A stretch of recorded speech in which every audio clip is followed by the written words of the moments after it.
Chapter 2, Prologue. Summary. Rickard Stark makes his plans for the future whilst he is building anew in the north. Until the arrival of a raven changes things. Notes. See the end of the chapter for notes. Chapter text. Rickard Stark, Donal Logue. Donal Logue does triple duty in Copper Sons of Anarchy Vikings.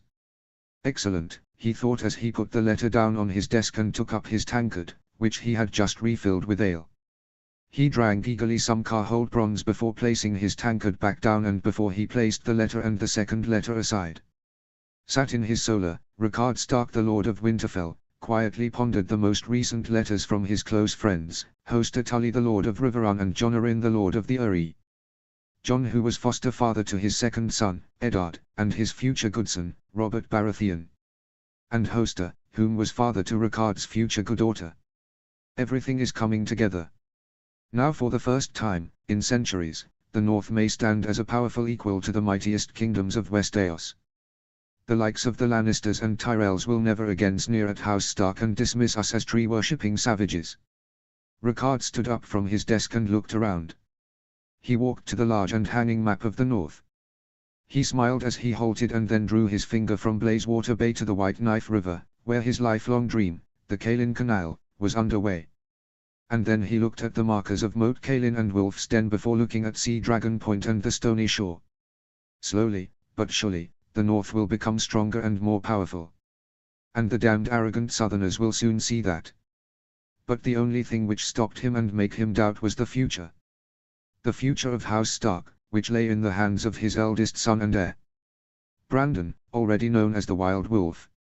A boy of 8 and 10, and yet whose mother was sorely missed for her guiding hand and raising their children. Brandon was notorious for getting drunk from the age of 7. And getting into fights with other children and even grown men, since the age of 9. And even going on trips to brothels since the age of 12. Whilst many of Rickard's bannermen saw nothing bad in Brandon's behavior, Rickard knew that his hot-headed son carried the wolf blood, which made him wild and lacking in reason or calmness. But then Rickard reminded himself that he was like that at an age, a long time ago. When he was but a boy and had fought for the first time in the War of the Ninepenny Kings. And how at the Stepstones, he had slain numerous black sellswords before he slew Lyamond Lasher, the so-called Lord of Battles. And it was from the fighting in the war in which he met and befriended Jon, Hoster, and Steffon Baratheon, the new Lord of Storm's End after his father, Ormond, Lord of Storm's End and Hand of the King, was slain by Maelys the Monstrous. From the new friendship, both the Lords of Winterfell and Storm's End sent their sons to Jon to foster. Eddard was everything that Brandon was not, Rickard knew from the times he had seen him and from what Jon had written to him in his time spent at the Eyrie. Ned was dutiful, honourable, kind and considerate, though quiet and shy. Ofttimes, Rickard pondered if Ned was better suited to being his heir rather than Brandon. For now, Rickard shook his head as he pondered the future still, whilst looking at the map of the North before pointing at Moat Cailin and then at Wolf's Den. Ned can become Lord of Moat Cailin. And Benjen can become Lord of Wolf's Den. Landless houses, such as the castles and the pools, can be awarded Sea Dragon Point and Stony Shore. And once the Cailin Canal is complete, and the Iron Throne sees it for what I see it as, perhaps the king can return the lands of the gift. But Rickard's plans for the future were interrupted when he heard an urgent knocking. He turned to the door and cleared his throat. Enter. It was Wallers. His maester and close friend and advisor, who had encouraged him to break from tradition and make closer ties to the Southerners, for the North's benefit. What could this be about? What has Brandon done now? Or is it my troublesome daughter now? Rickard sat down as he thought about what this could be. Is all well, Wallers? He asked. Yes, my lord. But this raven has just arrived. From Lord Went of Harrenhal, he said before extending the letter to him. Rickard took the letter with a raised brow. He nodded when he recognized the seal of the Lords of Harrenhal. What could this be about? To Rickard of House Stark. Lord of Winterfell. Warden of the North. My Lord Stark, I would humbly extend the warmest of greetings to you and to your noble house. As well as the invitation to a grand tourney to be held in my humble home of Harrenhal. Invitations have been extended to all noble houses of the 7 kingdoms. And it would be the greatest of honors if you and your noble house were to attend also. Prizes offered are as follows. 150,000 gold dragons for the victor of the jousting. 125,000 gold dragons for the victor of the melee. 100,000 gold dragons for the victor of the horse riding. 75,000 gold dragons for the victor of the archery. 50,000 gold dragons for the victor of the javelin throwing. And 25,000 gold dragons for the victor of the axe throwing. I hope to see the proud banners of the mighty House Stark at the tourney, my lord. Yours faithfully, Walter of House Went, Lord of Harrenhal. Ricard passed the letter to Wallace as he sat back on his chair and considered this. Jousting and melees. It's all just games for children to fawn over and dream of glory. It's all too southern for my liking, Ricard thought bitterly. What say you, Maester? Ricard asked. Wallace put the letter down on his desk. My lord, though I know of your dislike of tourneys in general, I think that a representative of House Stark would go a long way, he said. How? All of the nobility of the realm will be gathered to Harrenhal for this great and enormous tourney, my lord. And just as it was the war at the Stepstones which brought together houses Stark, Arryn, Baratheon and Tully together in friendship, perhaps further ties could be made at Harrenhal. An excellent idea, Ricard thought with a nod. Have Sir Roderick bring me my son, Wallace said. Ricard. Notes. The Raven from the Wents has arrived in Winterfell. And just how will it affect all of the North once he sends his children? Chapter 3, Two Wards of the Eyrie. Summary. Ned, Robert and Elbert are dear friends, having grown up in the Eyrie since they were boys. And they too will be told of the upcoming tourney in Harrenhal. Notes.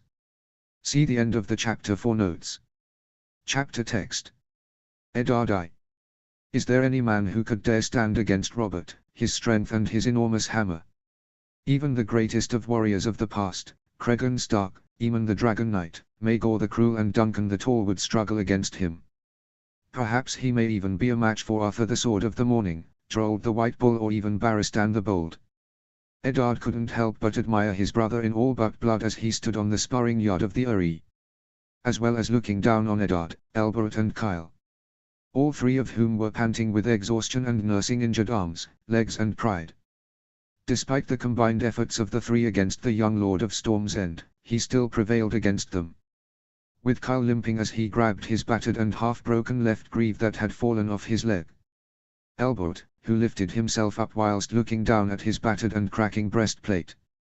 And Eddard, who picked up his battered helm as well as glad for the fact that the warm liquid that fell from his hair was in fact sweat and not blood as he had feared. Robert smirked as he pulled off his armlet helm, grinning broadly as he looked down at his defeated opponents. Standing 6.5 feet tall and passing his strong escutcheon shield to his squire, Artyom Gower, the only other Stormlander like he whom lived in the Eyrie, though only 8 and 10, was a foreboding presence. Eddard panted as he stood up, passing now broken helm to a servant as well as his blunted greatsword. He proceeded to unclip his battered and dented breastplate and pull down his chainmail shirt and unclip his greaves before he noticed Robert do the same, with Artyom's help. Gods, Robert looks just like a maiden's fantasy of a warrior. Ah, Robert. Going easy on them, I hope. Eddard turned around to the balcony overlooking the yard. There stood his foster father, Jon Arryn, beaming down at his wards, his great-nephew and his great-nephew's best friend. Both Eddard and Robert been living in the Eyrie for years now. Ever since Jon had agreed to ward both at the Eyrie, Eddard counted Robert as a dear and trusted friend, and whom he loved as a brother.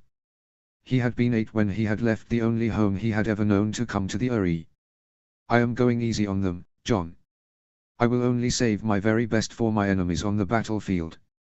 Robert proudly boomed before he threw down his large chainmail shirt. I am sure, Jon replied with a smile, though Eddard noticed a slight sadness in his smile. Eddard had a good eye for this, he felt. Though he was considered quiet and shy to the extent that he did not look people in the eye when conversing with them, Eddard noticed things about people that others did not. Just as he noticed how ever since Robert had received the news of his parents' deaths at Shipwrecker Bay, he had become afraid of ships and of sailing. And he noticed how Jon always looked so anxious and grim at the mere mention of war. I am sure. Now, I trust that this is the end of your sparring for the day. It is, Jon said Eddard. Good. For I require the attendance of all three of you, replied John. As Elbert was helped out of his armor by his own squire, Geoffrey Crane, Elbert looked glad at the thought of the sparring of the day at an end. I'll see you all later, said Kyle with a grin. Don't drink all of the wine, Kyle, or I'll bring my hammer once again. Robert warned with a smirk, at which Kyle grinned back. Eddard walked with Robert and Elbert, John's great-nephew and heir to the Erie. They arrived at John's solar, where he was sat behind his desk and smiling at all three of them before holding up a letter. Please be seated, he offered. Eddard quickly spotted the sigil on the broken seal on the letter. It was that of the Wentz of Harrenhal. A letter has come to me, from Lord Walter Went of Harrenhal. He invites all of the nobility of the realm, we included, to an enormous tourney he is hosting in Harrenhal, he said. A tourney? In Harrenhal? And with all of the nobility there? A great tourney. Ha! A fine chance for me to show all my strength and skill with both my hammer and my lance. Robert boasted proudly. And your humility. Though Eddard was regarded as quiet, shy and timid, he was angry at how people looked down at him for being so quiet and reclusive. But truthfully, Eddard was quiet because he found it difficult to make conversation or maintain one with someone, even if it was someone that he was close to. The world doesn't revolve around you, Robert. Try not to forget that, John said with a chuckle. Elbert and Robert both chuckled, whilst Eddard kept quiet as he usually did. Not finding any amusement in any japes or jests, much to the chagrin of Robert, who often found it his duty to try and make Eddard laugh. And these two letters have come for you, Ned, and for you, Robert. John passed one letter to Robert and the other to Eddard. Eddard looked at the letter and saw the seal. He smiled when he saw the seal of the direwolf seal of the Starks of Winterfell. Ned. I have heard a lot of good things from John all about you and how well you have shown yourself as a Stark of Winterfell. Rest assured, once your wardship is complete, we will all be glad to see you home again in Winterfell. As you will have heard by now, the Wentz of Harrenhal are hosting an enormous tourney at Harrenhal. As well as being a chance for you and your siblings to meet, it is also a chance for your brother to meet his betrothed, Caitlin Tully, and for Lyanna to meet her betrothed, Robert. Unfortunately, I am unable to attend, for my duties in building the Cailin Canal prevent my attendance. Whilst your brother is the heir and future Lord of Winterfell, it must be you, your sister and your younger brother to keep Brandon under control and prevent him from upsetting your hosts or any other noble house. Yours sincerely. Father. Robert the First. Good news, Ned. Robert asked with a jolly grin. Robert. Father is sending my brothers and sister to Harrenhal. I can see them for the first time in years, said Ned with a smile. Robert loved to see Ned smile. When he had first met Ned, he always seemed so dour and so quiet. Which only reminded him of his own brother, Stannis. But on rare occasions, Ned would smile or even chuckle at something. This made Robert smile and hope that one day, he could see Stannis smile and not behave so sternly. It took Robert a moment before he realized what Ned had said. Sister. As well as Brandon and Benjen, that means Lyanna. My betrothed. Robert smiled at the thought of meeting her for the first time. Since the day that father and mother had written to him, telling him of the arrangement made between father and Rickard Stark. That he would wed the Lady Lyanna once she had come of age. Robert was overwhelmed with joy at the time. But it was the last letter he had received from his parents before they had embarked on their journey to Essos, in search of a pure Valyrian bride for his cousin, Rhaegar. Robert's distaste was quickly forgotten as he thought of meeting Lyanna at Harrenhal. Ever since he had first read of the betrothal from father's letter, he had taken to drinking, feasting and whoring even.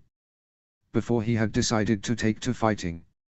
He had promised himself that on the day he wed her, he would the greatest knight in Westeros, and that none would stand up against him, with sword or lance.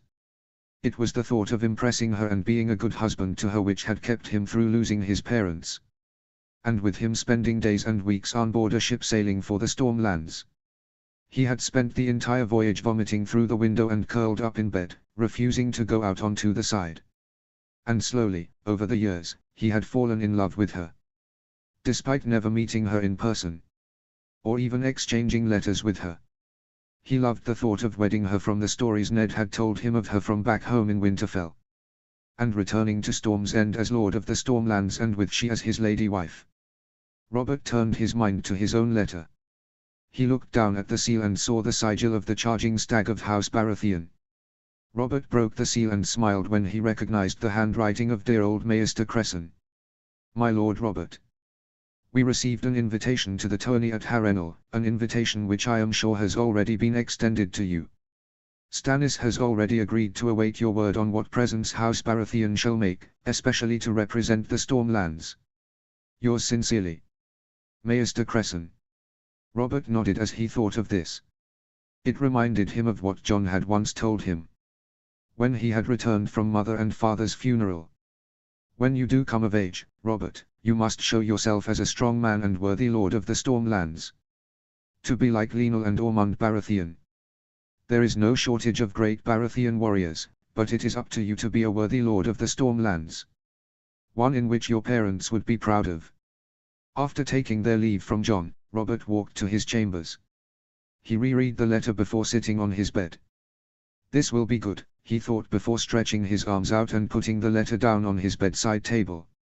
At last, I can see Stannis for the first time in years. And see if Cresson has finally put a smile on his face. Perhaps I might also see little Renly. But I will also see her. Lyanna. Whilst he sat down, Robert thought of another woman. In spite of being common-born, Robert still gave her coin to help her after her own parents had cast her aside. Robert only thought it right when he was the reason that had happened. And the fact that they shared a daughter. Despite having a daughter outside of marriage, Robert adored her. My little girl deserves the best of life. And she will have it. I will bring her with me to Storm's End once I am wed. Her mother also.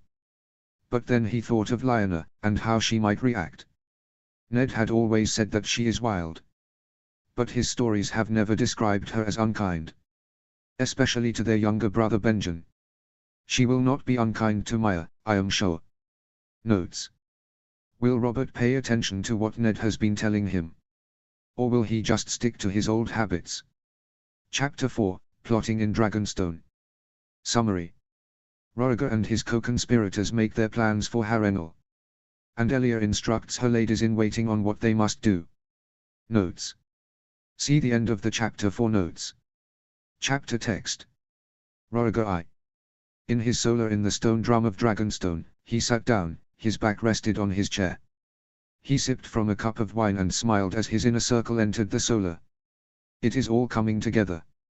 Now we might finally have a chance to end the madness that would tear the realm asunder. His sense of duty to the realm was born from his education and from his own experience as the eldest son of the king and queen. And now wed, Rhaegar, the crown prince of Dragonstone, sought to do what none in the realm could do, but had to be done. To overthrow father. A letter has just arrived from Harrenhal, Rhaegar said Jon. Jon, head of House Connington and Lord of Griffin's Roost, was Rhaegar's closest friend from childhood. From when they, Sir Miles of House Mouton and Lord Richard of House Lunmouth were all squires in their youth and had served together to varying knights as well as to knights of the Kingsguard. What does it say? Asked Rhaegar as Jon held up the letter. Miles, Richard, Arthur and Oswell all sat down. As Jon began to read out the letter, Rhaegar saw Elia enter the solar. Rhaegar smiled at her. She smiled kindly in return. How is she? Asked Rhaegar.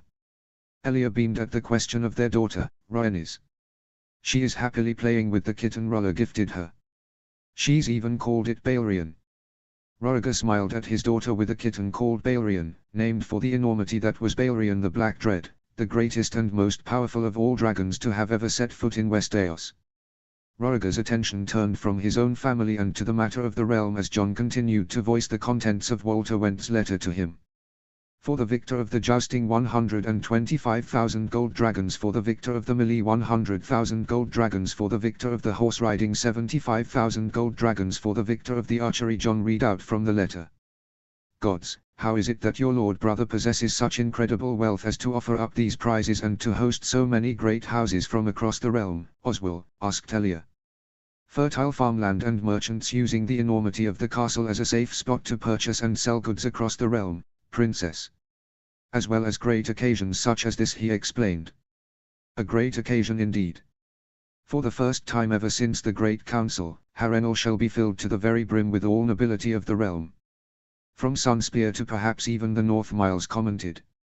Quite so, but it is not for a mere great tourney. It is all towards the most important purpose, said Roriger, keen for them to not sway from this subject. With all nobility of the realm converging on Harrenhal, it shall be far easier to convince the nobility to side with us and force him to abdicate, said Richard. What of the Kingsguard? Asked Elia. Only Gerald Hightower and Jonnet Hordiari would loyally stand by his side, said Arthur. And what of the rest? Prince Lewin. And Sir Barristan? Asked Miles. Obviously, Sir Lewin would never go against Elia, not when she is his beloved niece. Roriger often forgot how Miles would ask stupid questions such as this, whilst lacking in common sense. Uncle Lewin will never go against me or our family, Miles. And as for Sir Barristan, he will never shy from doing what is right, so long as the opportunity presents itself, Elia wisely replied, at which Roriger nodded in agreement. But there is a place in the Kingsguard that remains vacant. Whom would fill it? Asked Richard. Ever since the death of Sir Harlan Grandison, the Kingsguard numbered 6 knights as opposed to 7. Roriger turned to Arthur and Oswell. Has Lord Commander Hightower said anything? Asked Roriger. Roriger's 2 friends amongst the Kingsguard shared a glance before they spoke. He said that he has presented choices to the king.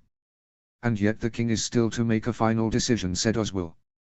Sir Barristan thinks that may have his own candidate in mind, added Arthur. Will that be an issue? Asked Miles. I should think not. Any new candidate will soon see what sort of king Aes is, and it would be the right thing to support Roriger's ascendancy, said John. I hope so. But there is nothing that I wouldn't put past that man. Past him. Despite just how mad he is, he possesses a cunning that few can predict. Ashura was sat with Lara and Miria in Rhaenys' nursery. She adored watching Rhaenys play with her tiny dragon toys and cuddling with her beloved kitten Balerion. Ashura beamed as Rhaenys flapped the wings of one of her dragon toys, named Meraxes. Aunt Ash. Aunt Ash. Rhaenys said excitedly, holding her arms up. Ashura smiled before she leant down and gently picked up Rhaenys and sat her on her lap. You are the cutest little dragon rider in the world, aren't you, little princess? Ashura asked. But Rhaenys didn't hear her, for she was cuddling up with Balerion, who had jumped up onto her own lap. As Ashura sat with Rhaenys on her lap, she thought of the past. Back when she and Elia both were considered amongst the most beautiful maidens in Dorne. Father had tried to have her entice Doran, Elia's brother, when he sent her to the Water Gardens, so soon after Mother had died giving birth to Illyria. But when Father had learnt of what she did in Sunspear and the Water Gardens, he had come close to disowning her. Before Elia was wed to Roriger and had invited her to King's Landing as a lady-in-waiting. Of course, Ashura could never say no to Elia. Not that Father would care. Since the day that Father had insulted her and called her a whore, Ashura had endured petty insults from Northern men and women who would refer to her as a Dornish whore. It annoyed her to no end that the men who called her such were the ones who unsuccessfully tried to entice her into bed with them. Mama. Ashura turned to the door to see Elia enter, at hearing the excited voice of Rhaenys. Balerion had jumped down at the sudden shout of Rhaenys. Whilst Elia beamed at Rhaenys and picked her up from Ashura's lap and curled her in her arms. And how is my beautiful little dragonness? She asked with a dazzling smile which she saved only for her children. Ashura noticed how Elia glanced at her briefly before gently taking Rhaenys to her cot. So exhausted from playing, Rhaenys quickly fell asleep in her cot before Elia turned to her friends, all sat down. Ashura wondered what this could be about. She knew full well what was going on. From Elia, her best friend. And from Arthur, her brother. So, is it coming ahead? Asked Miria. It is. Walter Went has sent letters to all the nobility of the realm from Sunspear to Winterfell, inviting all nobles to Harrenhal for what will most assuredly be the hugest gathering of all nobility of Westeros in decades, Elia replied. And what must we do during the tourney itself? Asked Lara. Elia grimaced at that. Ashura didn't like it when Elia grimaced or frowned. She loved her best friend like a sister and adored the beautiful smiles she would do for her dearest friends and family. And even for the small folk of Dragonstone and King's Landing. Nothing onerous, I promise you all that. But, during the feasts at night, Roriga and I require you all to go around the nobles from across the realm and dance with them. Dance with them and gauge as to their feelings towards Eris and if they would dare oppose a change in kings, she said. Nothing onerous, true. But, even with a plan such as this, it is fraught with risk. Eris will have his spies watching from every dark corner of that accursed place. All it takes is one misstep, and all this coin and planning and promises will have been for nothing. So, all we must do is dance with these lords and knights and learn of their relations with the king and with Roriga, asked Ashura. Yes, Ash. I would never have my ladies whore themselves to these Northrons, despite how they may view Dornish women, Elia replied. Quite so, Elia. I haven't done anything quite so salacious or scandalous ever since my last night with Elia, Miria and Lara in the water gardens. I almost miss Lara's skilled tongue and fingers. And yet, that makes them the lecherous ones, by even thinking such things of Dornish women, Miria pointed out. Indeed, Ashura thought as Elia beamed at seeing Rhaenys quietly snoring in her cot and Balerion was protectively sat by Rhaenys' side. So long as Roriga succeeds in this, then all will be well. Though I could never whore myself for him. Or even for my beloved Elia. Even if it is in the cause of removing a volatile king such as Aerys. Notes. With all of their planning, how can it possibly go wrong? Chapter 5, A Night of Old Town. Summary. Baelor Hightower, heir to Old Town, prepares to go to Harrenhal to represent his house. Notes. See the end of the chapter for notes. Chapter text. Baelor I. Baelor nodded with approval as Garth blocked a blow from Gunthor's sword strikes. Our brother is a fast learner. This is good. Perhaps he may become a knight of renown one day. He may yet earn a place in the Kingsguard. Before Garth parried Gunthor's sword across with his own sword before bashing the sword with his shield. Gunthor's sword fell from his hand whilst Garth pointed his sword at Gunthor's badly fitted helm. Refusing to give up, Gunthor swung his shield at Garth's sword.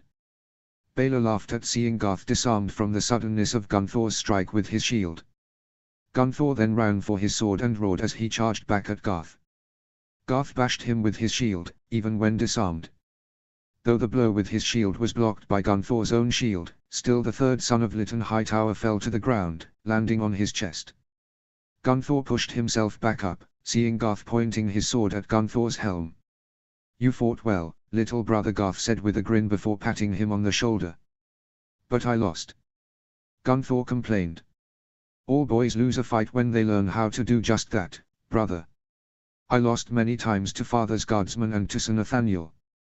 The best ways in which someone learns is when they learn from the mistakes they made, Baelor said. Wisdom is the most valuable trait one can possess. I only wish all men had said quality. But how can I learn from this, brother? Asked Gunthor. Well, first of all, stop roaring as you charge, replied Garth. Why? Because you betray your intent like a goat, Baelor replied. I'm not a goat. Gunthor snapped before he tried to charge at Baelor. Baelor and Garth both laughed as Baelor pulled Gunthor off. So Baelor. Baelor and Garth turned around to Maester Dorian. Yes, asked Baelor. Your Lord Father summons you to his solar, he replied. Baelor walked from the training yard and walked to the high tower from which their house was named. And from where Old Town, the oldest and wealthiest city in Westeros, was built. Baelor loved his home and the history behind it. But, at the age of 21, Baelor felt incomplete, despite being heir to one of the respected, wealthiest and most powerful houses of the Seven Kingdoms. Baelor arrived at the doors to Father's solar. For as long as Baelor could remember, Father would spend as much time as he could in his solar. He was always reading books, scrolls and tomes accumulated from across the known world. Even as far as the Golden Empire of Yeti and Ashai. 2 soldiers stood guard outside of Father's solar, both wearing the silver-colored armor of the household soldiers of House Hightower and the City Watch of Old Town. One of them knocked on the solar doors. "Milord, Sir Baelor is here to see you. Allow him inside." They opened the doors and Baelor entered. "Father," Baelor said. "Come. Sit down." Looking up at Father, Baelor saw him gently placing a large tome down on his desk.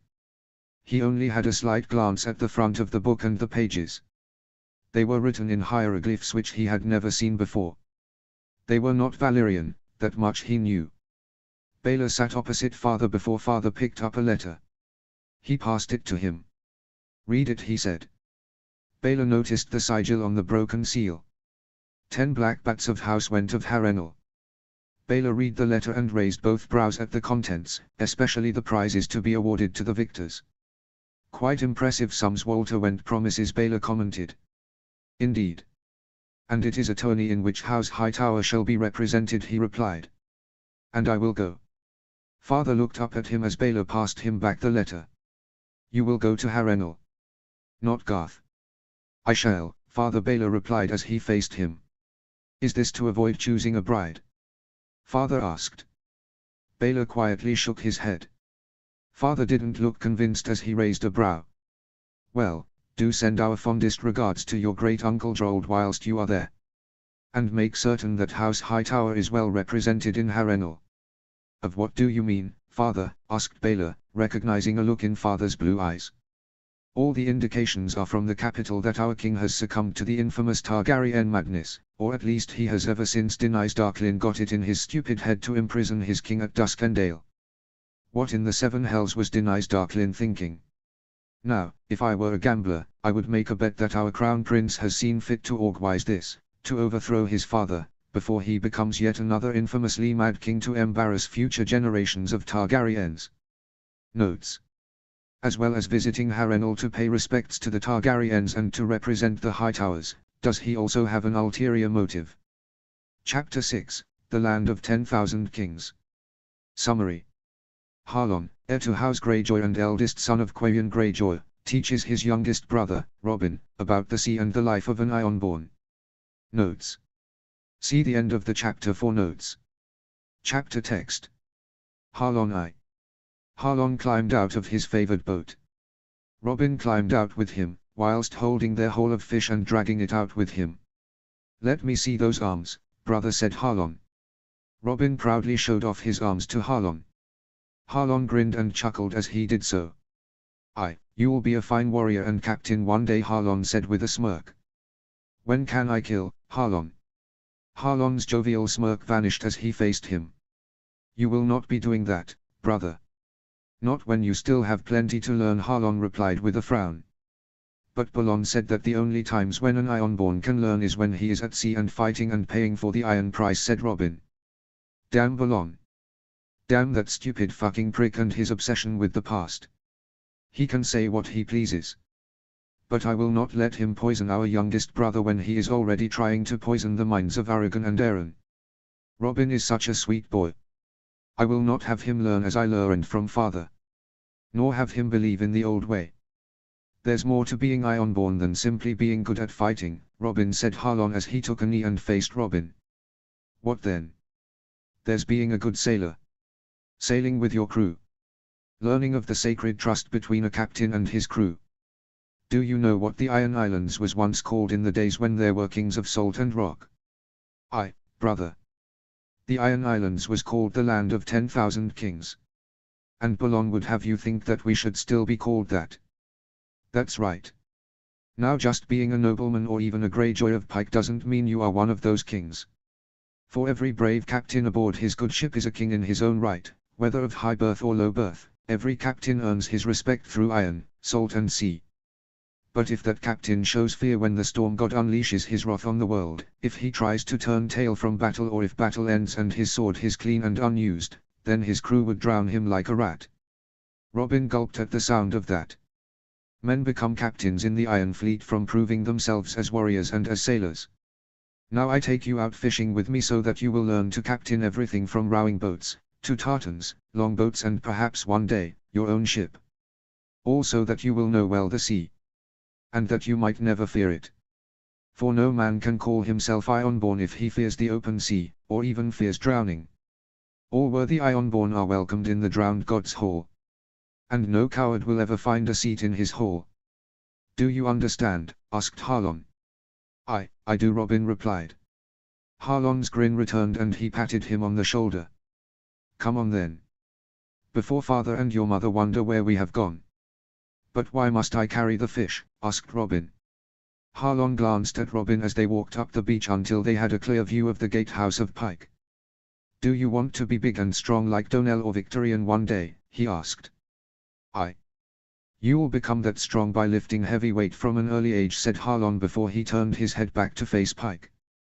As they walked to the gatehouse, Harlon spotted father's friend and advisor, Maester Cullen, waiting whilst hugging a fur cloak around his shoulders. Harlon rolled his eyes at the green mainlander who still did not acclimatize to the cold and hard winds of the Iron Islands. I, asked Harlon. Lord Harlon. Your Lord Father summons you to his solar. Is that right? Asked Harlon with a nod. Harlon turned to Robin. Here. Give me the hole. I'll take it to the kitchens. Now you go off and learn from Maester Cullen, he said. I, Harlon replied Robin with a nod. Maester Cullen smiled at Robin as he passed the fish to Harlon and patted his shoulder as they walked together. Harlon took the fish to the kitchens before he ran to father's solar. Without hesitation, he crossed the rope bridge, not swaying with the bridge in the winds as he walked across from the great keep to the sea tower. He saw Melissa leaving the solar. Father's third wife, Melissa Piper, was a mainlander, who had come with Maester Cullen to Pike. Unlike her Maester friend, whom was her tutor as a girl and adored her like a father and did not hesitate to come to Pike with her when she wed father. She had given birth to a daughter who was stillborn before she gave birth to their only child, Robin. Only a few years older than Harlon now, he bore no ill will towards Melissa. Indeed, out of father's sons not born from her, she liked Harlon the most for how he cared for Robin. Harlon, she said with a smile. Melissa, he replied with a nod. How is Robin? She asked gently. He is fine. He is with Cullen now, he said as he crossed his arms.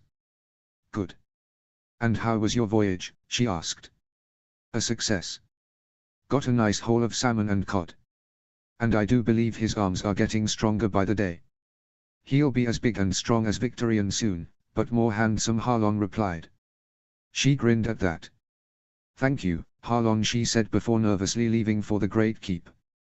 Harlon walked to the front door and knocked. Father, it's me. Get in here.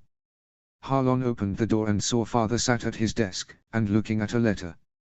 Growing up, Harlon had always admired father. He had been 3 when great-grandfather Dagon, the last Reaver, has been slain in single combat by Sir Duncan the Tall, soon after grandfather Harlon's death in battle against the fleet of Drold Lannister. Father then became Lord of the Iron Islands.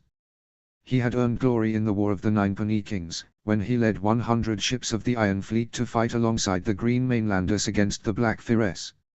From a young age, Harlon had been determined to be just like father. Though his brothers Donell and Victorian had inherited father's skill at arms, strength and height, it was Harlon who was the best captain and the best leader. This was from experience he had garnered from rowing as young as 5, killing at 7 and fighting pirates, smugglers, raiders, slavers and sea raiders at 10. Such deeds he had done with his best friends Roderick Harlaw, Baylor Blacktide, Gorald Goodbrother and his cousin Ut Horstone Tree. Now at 25, Harlon was ready as heir to the Iron Islands and to continue what father had started. For years, ever since fighting against the Black Fires at the Stepstones, father had striven to create greater ties with the mainlands. He had decreed for all thralls and sold wives to be freed on the Iron Islands and forbade all captains from taking any others in the future. And he had welcomed maesters to the Iron Islands as well as encouraging his bannermen to wed with brides of the mainlands. Father, said Harlon as he sat down. Father looked up and passed the letter to Harlon. What's this? Asked Harlon. An invitation, from the Wents. The Wents. Harlon bemusedly unfurled the letter and started to read it. And you think that we should go? It would go a long way to forging greater ties with the mainlanders, said father. Opportunities such as this are rare, Harlon pointed out. Exactly. Which is why, you will go and represent the Iron Islands and House Greyjoy, he said. Harlon looked up at father. And what would you have me do there? Show them that you are heir to the Iron Islands. That you are worthy of a seat at the table of the great lords of Westeros. And that our voices mean something, he said. And if the Targaryens are in attendance? Either Mad King Aes or Rhaegar the Last Dragon, asked Harlon. Meet with them and make certain that they know that we are intent on changing the Iron Islands and for the better. Notes. What difference will it make to the realm and the Iron Islands if they are represented at Harrenhal? And as I said before, all of Quarian Greyjoy's sons survived childhood, with Harlon as the eldest as opposed to Balon. Chapter 7, A Game of Votes. Summary. Now across the narrow sea, in the free city of lies, the time has come for an election for the first Magister. One of these candidates has a veteran sellsword captain under his command and betrothed to his daughter. Notes. See the end of the chapter for notes. Chapter text. Vargid I. All these nobles quarreling over what must be done. That their ideas are best. That they know what is right for lies. Is not simpler to simply have kings as the West AOC do. Otherwise, this system could lead to civil wars. But what do I know? I am but a foreign sellsword. Vargid accompanied his employer to the Great Council chambers, where he, a member of the Great Council, a splinter of the Conclave, was one of 140 of the most powerful men in lies who had the power to elect the next First Magister. If there was one thing which Vargid was impressed by in lies and politics, it was the swiftness of the election of the First Magister soon after the death of the previous one. Indeed, the first act of all First Magisters was to attend the funerals of their predecessors. The one exception was in 154 AC, when soon after First Magister Rogarian Pendaeris had died and it had taken a whole moon before his successor was elected. His family had demanded for his funeral to take place, for the conclave of Magisters was unable to still elect a successor. Once the doors of the Great Council were shut, the elections began. And all of lies held its breath until the new First Magister was elected. At the election's conclusion, the bell would ring from the Great Council chambers and all of lies would gather to watch as the doors opened and the First Magister was presented to Lies the Lovely. This is the one time in which I cannot provide you my sword, Vargid commented to his employer. He turned to face him. Not here, true. And yet, should worst come to it, I would rather your sword was at the ready to defend my family, your betrothed included, Vargid. No need to remind me. Truthfully, Vargid had no reason to complain. This Volanten sellsword had risen high in the years since taking command of the Second Sons and taking the gold of the ambitious and brilliant Lysan Magister, Valeries Deltala. How long do these elections take? Asked Vargid. Not long. A few hours at most. No one wants a repeat of what happened at the time of Rogarian Pendaeris, replied Valeries. And when you are elected, all of your planning for the future comes to fruition. Oh. Fruition. I am pleased that your lexicon has improved since you first came under my employ, Vargid. Vargid rolled his eyes, not that Valeries could see. Though always a seemingly pleasant and calm man, Vargid knew better than to anger or to disappoint him. Which was why he had never failed him in the near 10 years he had served him as captain of the Second Sons. Truthfully, it won't be long, because of the number of candidates whom there are to elect, said Valeries. I should think. Only 3 contenders. In the last election of the leadership of the Golden Company, there were over 20 contenders. Vargid commented. Well, I am pleased that our way of government is more efficient than a sellsword army whose barbaric ways lead to instability and chaos. Vargid knew that Valeries only had 2 contenders to be concerned about, not that he would ever show it. They were the merchant prince, Malar Orthis, and the wealthy slaver, Adrio Pendaeris. The rest, Valeries considered to be of little interest. Where would you have me? Asked Vargid. Just outside once the hour is over. By then, all families of Magisters will have gathered, in preparation for the evening feast to celebrate the First Magister's election. I would have my wife and daughter to be guarded and protected at all costs. Vargid nodded at that before their conversation ended. Vargid looked at the golden gilded and wooden doors that stood in front of them. The next I see of you, you will be First Magister and be wearing the magisterial cap, said Vargid.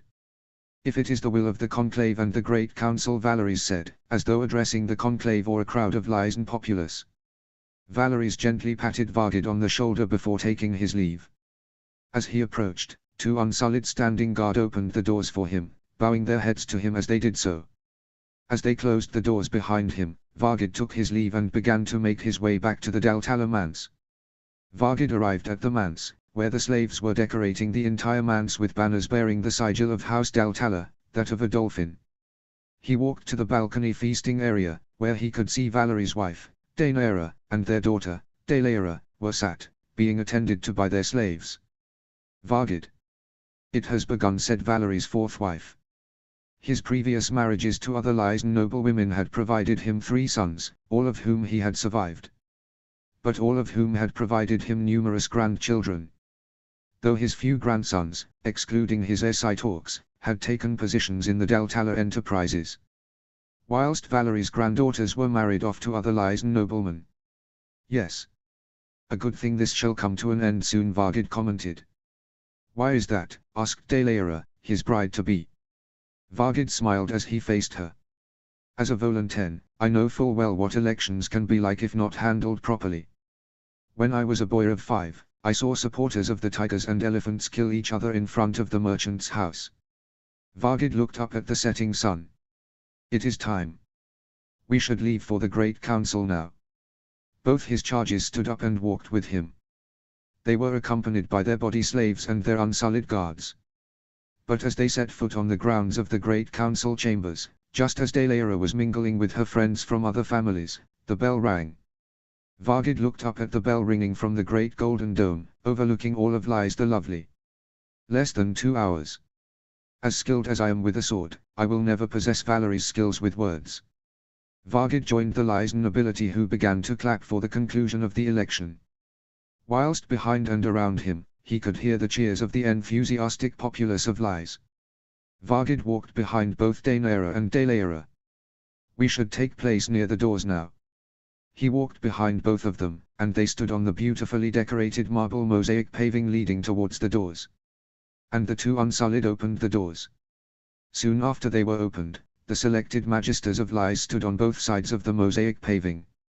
All but one of the original 140, Vargid knew. He smirked when he didn't see Valerie's amongst their number. And following the magisters, dressed in the magisterial cap, golden robes, slippers and a bejeweled scepter of gold, silver and Valyrian steel, was his employer. The magisterial cap, Vargid knew to be an important symbol of the office of First Magister, just as the Iron Throne was an important symbol of Westeros. Standing next to him was the consul, the overseer of the elections. Here is the First Magister, if it pleases you, people of Lys, announced the consul. Vargid clapped with all others gathered around the great council. Valerie's nodded and smiled for the nobility and populace of Lys before he raised the scepter with one hand. People of Lys, it is with great honor that I accept this role. And I swear to you, it is one I shall uphold with the greatest of respect to both you and to Lys the Lovely, until my last dying breath. Vargid clapped once again as all cheered for his employer. Notes. Valerie's Deltala is now First Magister of Lys, a role similar to the historical role of Doge of Venice. But just how does this play into the story? You shall soon find out. Chapter 8, A Favor from an Old Friend. Summary. Elia visits King's Landing to leave Rhaenys in the care of her grandmother. Lucerys hopes to avert Aerys from doing something stupid. And Roller asks a favor from a childhood friend. Notes. See the end of the chapter for notes. Chapter text. Elia smiled as the ship docked in King's Landing. She held Rhaenys' hand as they walked together on the gangplank and onto the quay. Rhaenys was closely followed by Balerion, as well as Ash, Miria and Lara. Oswell stood guard as Elia set foot on the quay with Rhaenys and Balerion. Rhaegar was still in Dragonstone with Jon, Arthur, Miles and Richard. As Elia looked around, she saw Roller already there, waiting, with Uncle Luwin and Sir Barristan stood by her side. And stood by her side was Viserys. Now a boy of 5. Elia, my dear.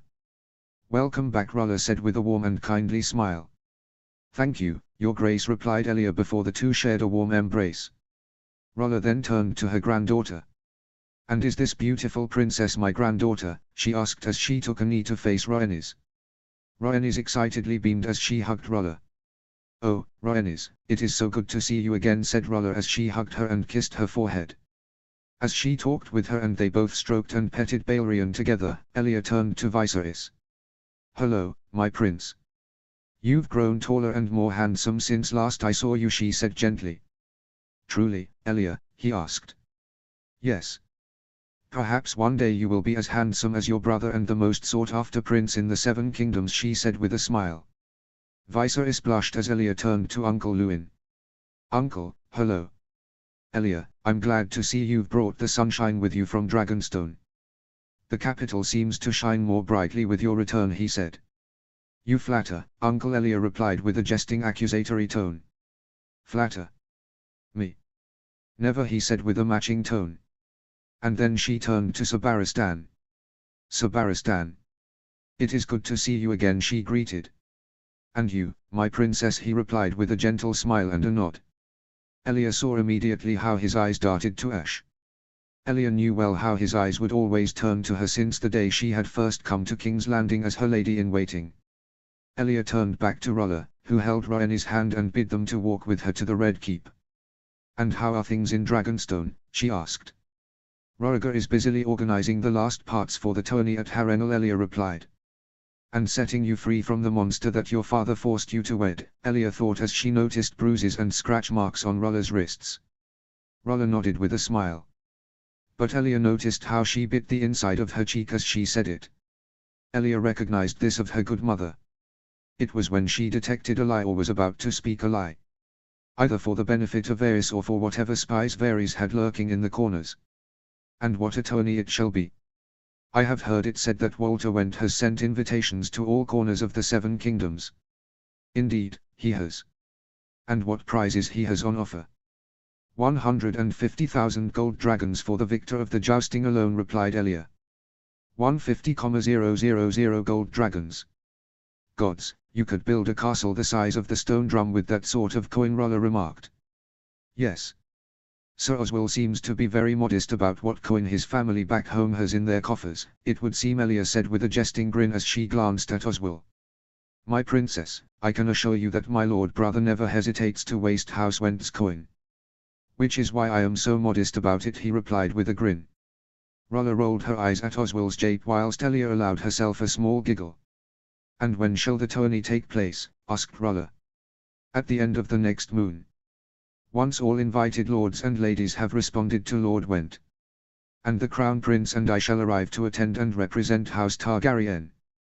And whilst we are there, I must ask, Rolla, if you would be so kind as to care for this little dragon rider. Of course I will. It will be wonderful to spend more time with my beloved granddaughter, said Rolla before she tickled her. Rhaenys' giggles could be heard from all around as they arrived at the gatehouse to the Red Keep. As they neared Maegor's Holdfast, Elia thought of sending a letter to Sunspear. Doran and Oberyn will readily lend aid to us here. In fact, I may require Oberyn's aid in ridding us of Varys. I know that Rhaegar wants him exiled to Dragonstone, but alive, he is too dangerous. He can make promises to the most random of servants in exchange for his freedom. And once freed, he can make further promises to every house in Westeros in return for returning him to power. Lucerys I. Anxiously, Lucerys walked from his chambers and to the small council. He had felt like this ever since Aerys' return from Duskendale and the subsequent extermination of House Darklyn and much of the population of the city. Slowly, the good man Lucerys had once known as a boy, had turned mad. Such madness was proven when he had begun to burn criminals with wildfire instead of sending them to the headsman's block or even to the wall. And he would then force himself upon Lucerys' childhood friend, Rolla. And the woman he once dreamt of wedding when he was a boy. Inside the small council already was Sir Gerald Hightower, the Lord Commander of the Kingsguard. The White Bull is as punctual and rigid as always. For this and for his oath to the Iron Throne, Aerys has no reason to fear anything from him. But the same cannot be said of me and all others in the small council. Lord Commander Lucerys greeted with a nod. My Lord Valerian, replied the White Bull with a bow of his head. Before Lucerys could ask where the king was, he arrived, accompanied by Sir Jonat Hordiary. The moment that he set foot inside, Sir Gerald instantly rose to his feet and bowed to him. As always when he laid eyes on his king, he felt pity for the man that he once was, not the one he had become. My king, Lucerys greeted with a bow. Lucerys. Do sit down, please, he replied pleasantly. As Lucerys sat down at his chair, Pycelle, Varys, Carlton, Simond and Owen soon arrived. They stood by their designated seats and bowed to Aerys. My lords, be seated, said the king whilst Sir Jonat Hor took his place outside the small council chambers. In my experience, it is always the men who can be pleasantly charming and polite whom are the most frightening when angry. And never has such a description defined a man as the one whom wears the crown and sits atop the Iron Throne. Ever since he succeeded father as Lord of Driftmark and Lord of the Tides, Lucerys had served as Master of Ships for Aerys. His appointment came a year before the defiance of Duskendale, when Tywin Lannister was still Hand of the King. Before his ascendancy, Lucerys had been content as a captain aboard his ship, the Swift Sea Horse, and sailing it on trading voyages to the free cities. But on the small council, he had seen how Aerys had changed. From his calm, calculated and charming he was in court. But after losing his dear friend and cousin, Steffon Baratheon, and being imprisoned in Duskendale, his mind deteriorated to the extent that all in the small council had become a collective of lickspittles. Something Lucerys was ashamed he had become.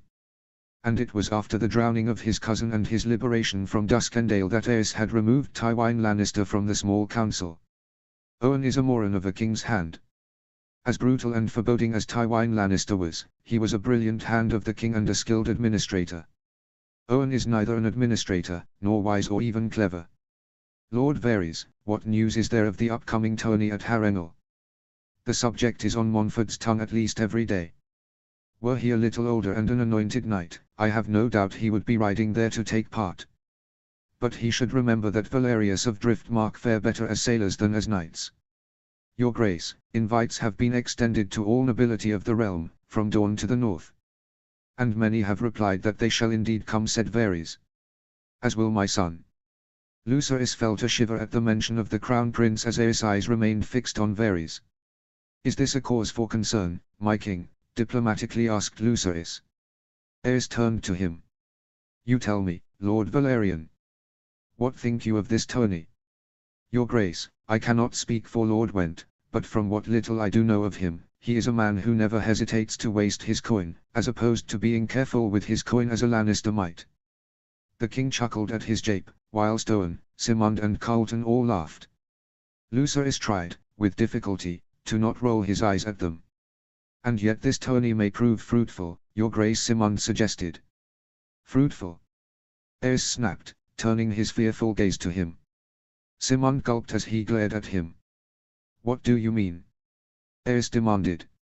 I think, Your Grace, what he means is that it has been a long time since all nobility of the realm had all congregated in one place. It shall be an event in which the realm has not seen in many years, Lucerys quickly said. Aerys turned his eyes to Lucerys whilst his head remained facing Simond. Simond nodded vehemently, willing him to believe Lucerys' statement. Was all Aerys said before he sat up straight on his chair once again. But with so much of the nobility of the realm gathered in one place, my lords, it could be disastrous, said Aerys. Disastrous, Your Grace? Asked Owen. Yes, disastrous. Because my son will be going there. To represent House Targaryen, or so he claims. But I see it all.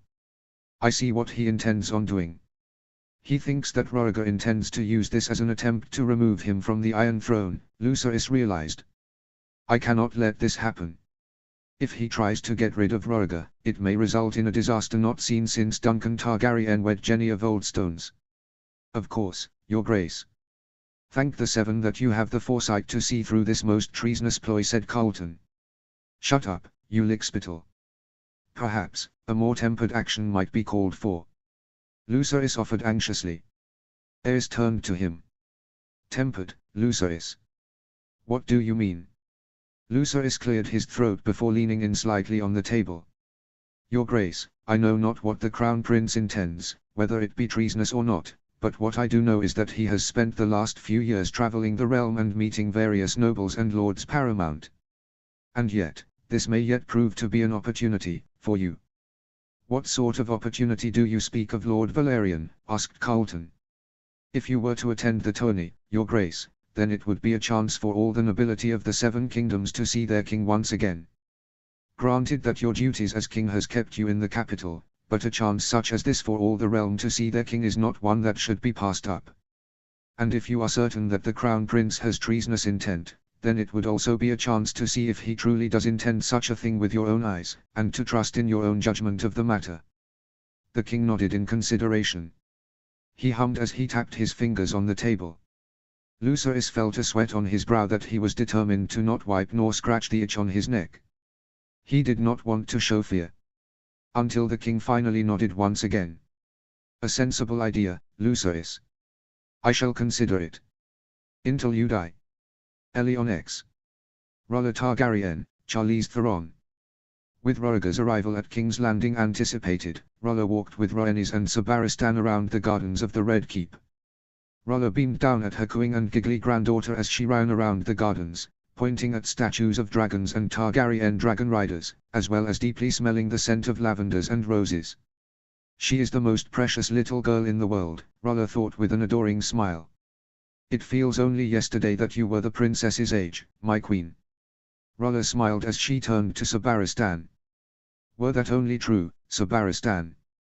Though that does make me feel young again, she replied. But as Rhaella turned away from Sabaristan, she caught sight of Pycelle and Owen Merryweather. She frowned as she thought of how they, Lucerys, Varys, Carlton Chelstead and Simon Staunton all fueled Aerys' raging paranoia with more kindling every day. It disappointed her that one of those very men was a childhood friend of hers. One day. Just one day, she inwardly said to herself, as often as she would when confronted with the awful reality of Aerys' rule over House Targaryen and the Seven Kingdoms. And how it affected her children and her granddaughter. My queen. Rhaella hummed and turned to Sabaristan. He nodded behind her. Rhaella turned and smiled at whom she saw. Lucerys. Keep watch. Make sure that none see us and care for the princess, she said. Of course, your grace, he said faithfully. As Rhaella closed the distance between the two of them, she wondered what the best way would be to approach this. How should I do this? Diplomatically? No. I should be as straightforward as Northerner. He may be a lickspittle for Aerys. But he is a good man and an old friend. He should know the difference between what is right and what is wrong. And what is right is to calm Aerys at the small council and advise him against doing any further mad acts. Rhaella he greeted with a smile and a bow. Lucerys. Might we speak, she asked politely with a smile. Of course. Of course, he replied as he stood straight. Rhaella led the way as they walked to the edge of the gardens, just as they neared the small walls overlooking beautiful Blackwater Bay. Need I be concerned with the goings-on of the small council, she asked. Lucerys inhaled gently before exhaling through his nose. You should not. I am doing what I can for him to see reason. Only this morning, I managed to prevent him from turning his paranoid eye to Simond. It amazes me that fool is on the small council. He has as much courage as Viserys I and as much wisdom as Demon Blackfyr I. Does he still think that Rhaegar plots against him? Lucerys uncomfortably shifted where he stood. Yes, he replied with a nod. Can I trust you, Lucerys? Of course you can, Rhaella. I promise that you can always trust me, he replied eagerly. I know. But what I ask of you is no easy task, she said. Name it. To not be Aerys lickspittle. He has enough of that from Owen Merryweather, Simon Staunton and Carlton Chelstead. Lucerys frowned as he looked up at Maegor's holdfast from where they stood. He would get suspicious if I were to change my demeanor overnight. I know. So, do it gently. Convince him to steer clear of any path that might lead to death and destruction. I will not have him become another king akin to Maegor the Cruel or Aegon the Unworthy, she replied. I know that I ask a lot of you. But I trust you, Lucerys, because I know that you can be trusted to do what is right. For all the Seven Kingdoms and for House Targaryen, she said. Lucerys grimaced as he turned his gaze from Maegor's holdfast and back to Rhaella. As I said, Rhaella, you know that you can trust me. We trusted each other as children. And I will not break from that sacred trust today, or any other day from now, he said nobly. Notes. Never a boring day in King's Landing. Will things change in the small council now that one of Aerys lickspittles has finally grown a backbone as opposed to bending constantly like a human ? Chapter 9, Family, Duty, Honor. Summary. The Blackfish is frustrated as he gives Edmure hard lessons on becoming a warrior and a knight. Notes. See the end of the chapter for notes. Chapter text. Brynden I. Come now, Edmure. You can do better than this. Brynden bellowed as he deliberately lowered his guard and weakened his stance as he faced his nephew. Edmure panted as he stabbed his practice sword into the soil and used both hands to secure his helm over his head, just as the chainmail coif was blocking his sight. Edmure once again took up his sword. "Come on." Again. Brindon now held up his shield and sword, whilst young Edmure cut his sword across at his shield. But as Edmure thrusted at Brindon's chest, Brindon swiftly disarmed him with a strong swing of his sword. Before he bashed his shield against Edmure's own shield, knocking it from his grasp. Brindon ended the spar by pointing his sword at Edmure's chest. "If this were a genuine battle, you would be dead," Brindon said. He finalized his statement by pushing his practice sword at Edmure's chest, which pushed him onto the ground, landing on his back. "This is boring, uncle. I want to fight battles," he moaned.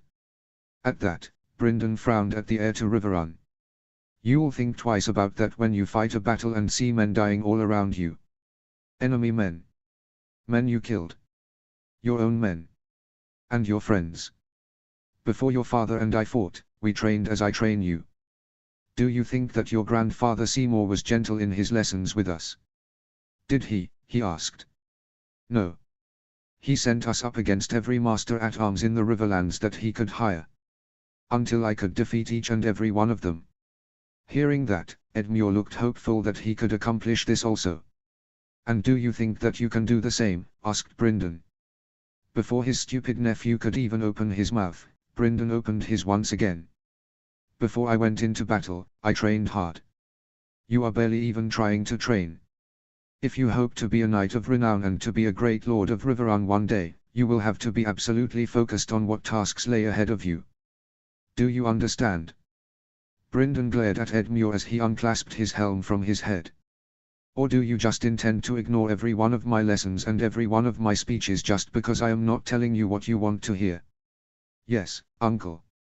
"Good," Brindon said before he looked up at Sir Desmond. "Now, you will continue with Sir Desmond. And when next we spar, I want to see an improvement from you. Have I made myself clear?" "Yes, uncle," he replied. Brindon nodded and walked to the armory, where he hung up his practice sword and shield. He turned to see Edmure spar with Sir Desmond. "He is becoming better. Though had he been learning whilst father was alive, he would have struggled just as Hoster had struggled. It was only when I emerged triumphant that father did ease on us in combat." Brindon spotted Edmure briefly look up at the balcony. And he proceeded to attack hard and ferociously at Sir Desmond. Whom is he trying to impress? Hoster? His sisters? Or has some lord come to Riverrun that I didn't know about and has brought a pretty daughter or two? Brindon looked up at the balcony at where Edmure had been looking. And he spotted Hoster, alone. Brindon walked upstairs until he joined his brother. "Hoster." "Brother," Hoster replied as he turned to face him. "How is my son faring under your lessons?" he asked. "He is a boy of 10, nearing 11. He is learning slowly, but surely. Better this way than rushing him into becoming a great knight as father forced us both," Brindon replied. Hoster nodded. "Of that, we can agree. Has there been any news of concern?" asked Brindon as they left the balcony and walked back inside the keep. "Not concern, no. But rather, an opportunity. Why is it that I hate when he mentions that word?" "What opportunity do you speak of?" "You know of the tourney at Harrenhal to take place soon." "Of course I do. Edmure wants to joust just as Barristan the Bold had done when he was his age," Brindon replied. Hoster chuckled at that. "I remember seeing him at that very tourney in Blackhaven. I can remember telling father how I wanted to joust like him. Until he reminded of how he was ridiculed by all but Duncan Targaryen. But I digress. I have learned from Ricard and from John, that Elbereth and Brandon shall be attending the tourney. I think that this will be an opportune chance for us to meet Cat and Lysa's future husbands." Brindon nodded at that. "And for us to ascertain as to whether or not they are good matches for them." "Of course. And we may yet find a suitable match for Edmure whilst we are there. At least he didn't mention me by name." Caitlin. Caitlin sat with Lysa and Septa Godith in the Septa's apartment overlooking the courtyard. Caitlin smiled with pride as she completed her embroidery. It was of a Tully trout and a stark dire wolf stood before an altar of the seven. It excited her, the thought of being not a lady wed to one of father's bannermen but wed to a lord paramount. She presented the embroidery to Septa Godith. Septa Godith beamed at Caitlin. Beautiful stitching, Cat, my dear. Your finest work yet. Well done, she said as she gently patted her shoulder. Thank you, Septa, she replied as she blushed at the praise. Caitlin turned to Lysa as she was finishing her embroidery. Septa Godith turned to her. It seemed as though Lysa was rushing her work, as though Septa Godith's praise of Caitlin was pushing her to finish as soon as possible. Calm down, Lysa. Just take your time. It is not a race to be first. It is better to take one's time and focus on the task at hand rather than the first to complete. The maiden asks that we be patient, Septa Godith said with a kind and gentle voice. Caitlin smiled to see Lysa calm down and resume her stitching. To not upset her or stir her again, Caitlin looked around and beamed when she saw Uncle Brindon. She stood up and walked to his side, whom beamed at seeing her approach. Hello, Uncle, she said. Hello, Cat. How are you, he asked sweetly. Just completed my stitching, she replied before presenting it to him. Uncle Brindon beamed at looking at it. Caitlin always felt comfortable around Uncle Brindon. For father's duties as Lord of Riverrun prevented him from spending time with his family. And so Uncle Brindon would often step in as a father figure for she, Lysa and Ed Muir. Let me see. Caitlin turned around to see Lysa proudly show her embroidery to Septa Godith. Very good. That's very good, Lysa. Good attention to detail, she said before showing it to Caitlin and Uncle Brindon. It was an embroidery of a falcon sat on a tall rock. Well done, Lysa. It's better than mine, said Caitlin. Very fine work, Lysa, added Uncle Brindon. Lysa blushed from the praise she was receiving as she stood up. Now, Septa, might I steal my nieces away? Their father wishes to see them in his solar, he asked. Of course, Sir Brindon. And on your return, my ladies, we shall resume your lessons on the Riverlands and all its noble houses, said Septa Godith. Caitlin and Lysa both followed Uncle Brindon. But as they left Septa Godith's apartment, Caitlin wondered what this could be about. She hoped that this was not bad news and that the betrothal between she and Brandon Stark had come to an end.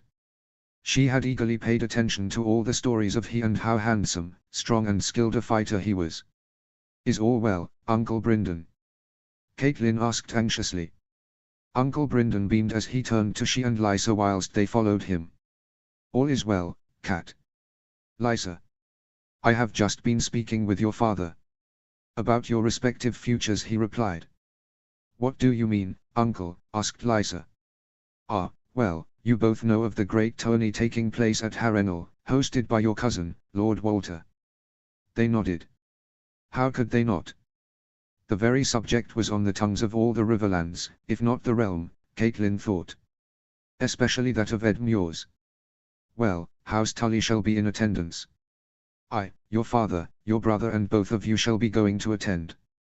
And as well as all of House Tully, your father has it on good authority that the heirs to Winterfell and the Eyrie shall both be there, he replied, finishing with a teasing grin.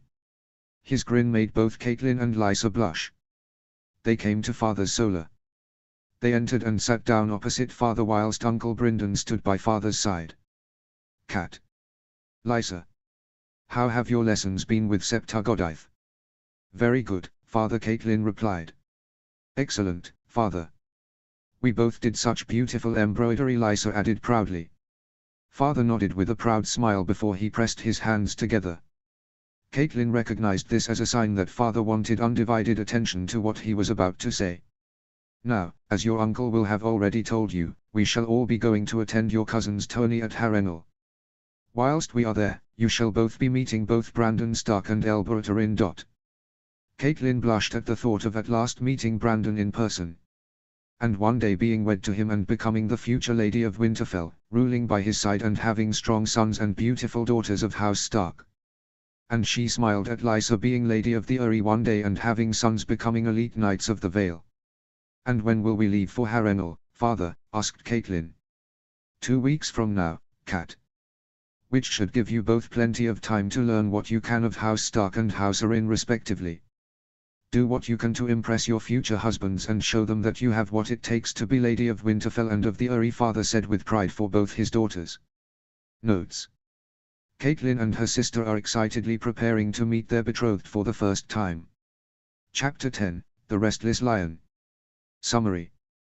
The Lannisters get the letter from Harrenhal. How will Tywin respond? Notes. See the end of the chapter for notes. Chapter text. Tivette. Tyrion, Kevan and Jenna all sat and were laughing at Gerion's story, whilst Tivette buried his head in his hands as Gerion recounted this tale. My hatred for troubadours comes from this story. As Tywin was returning from King's Landing, Tivette and I oversaw the welcoming reception. Tivette was in command of the Red Cloaks parading for his arrival.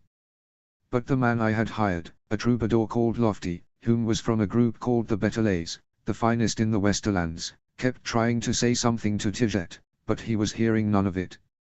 Until he was told to play the Rains of Castamere on the bugle. Gods no. Not this, Tivette thought as he looked up at his brother, whilst Tyrion was giggling in anticipation. Tivette ordered Lofty the troubadour to play. And out came the worst noises from a bugle we had all heard. It sounded more like noises from a hungry man's stomach than music. Tyrion and Jenna laughed as Gerion continued the sordid tale. Tivette furiously climbed down from his horse and bent his knees to face the short minstrel. He said you were hired because you were a member of the Betterlays for 2 years, is that not true, whilst resisting the urge to break his neck. Lofty nodded and sheepishly said yes, my lord, before Tivette furiously demanded to know then what in the 7 hells was that. And what was it, asked Tyrion.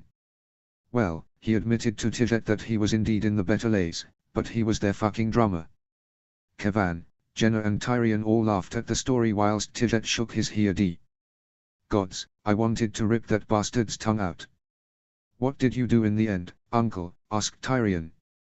Ah, well, after kicking him in the ass and telling him to fuck off, I sent Gerion to go and find whatever minstrels he could from the nearest taverns. He found 2 common ones whom knew how to play the bugle. They knew how to play the song, but it wasn't as perfect as it could have been, Tivette replied with a frown.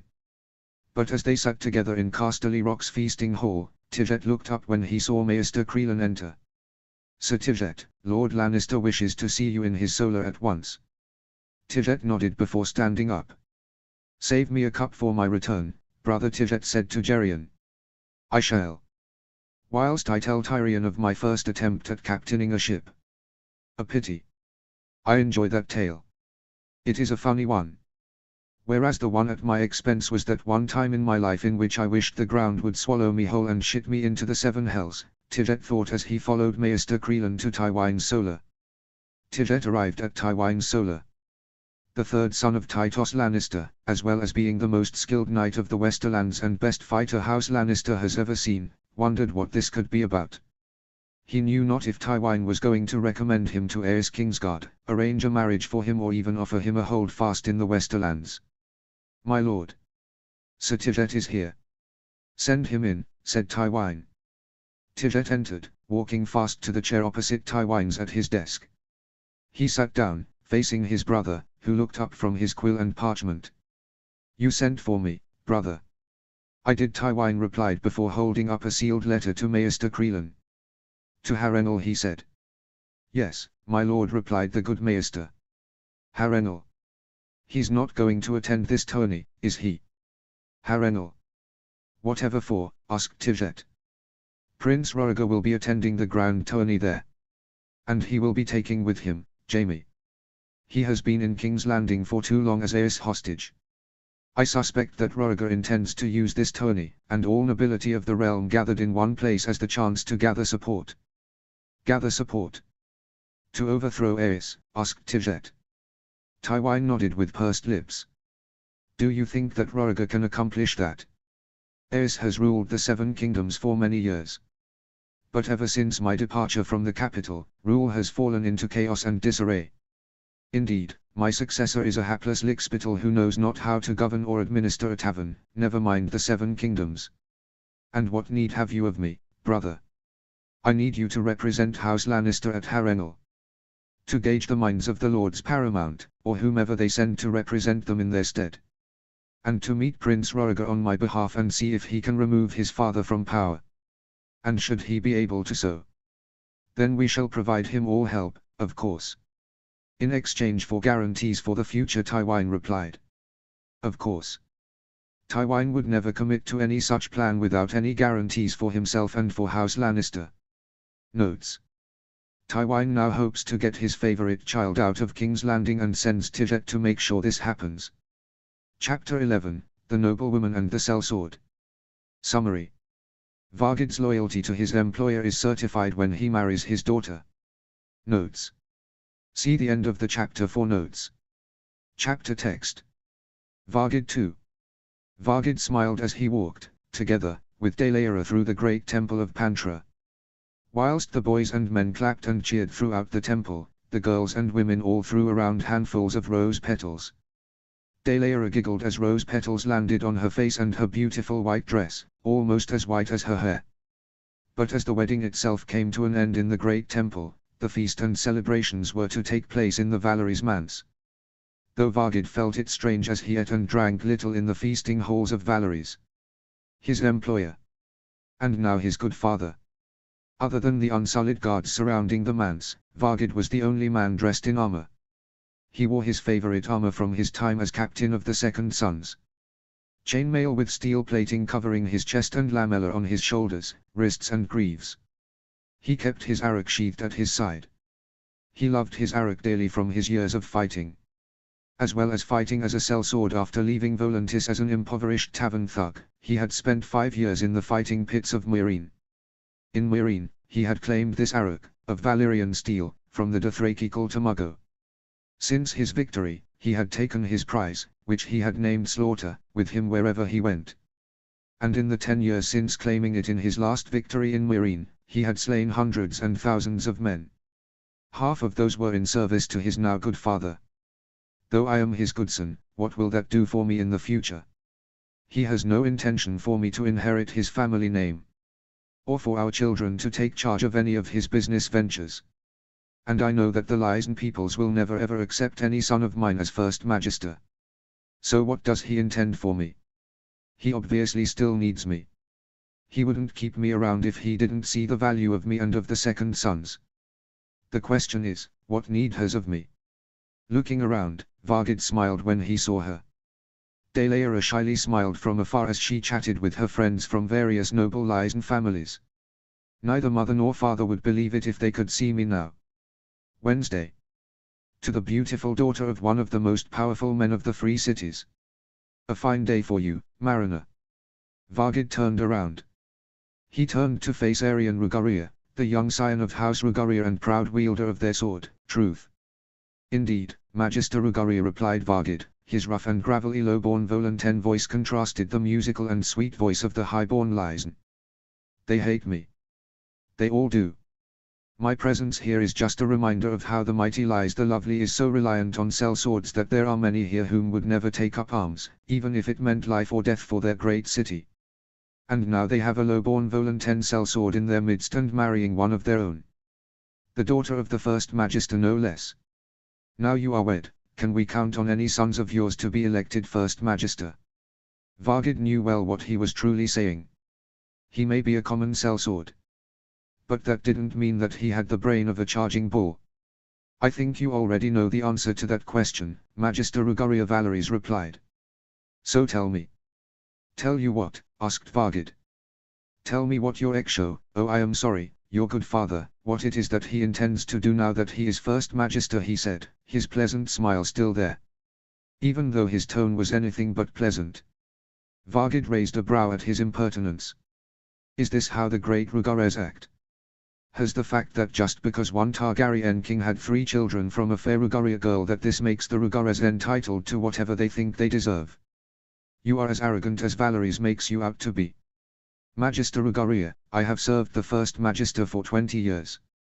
He was soon to wed his current wife when I first entered his service.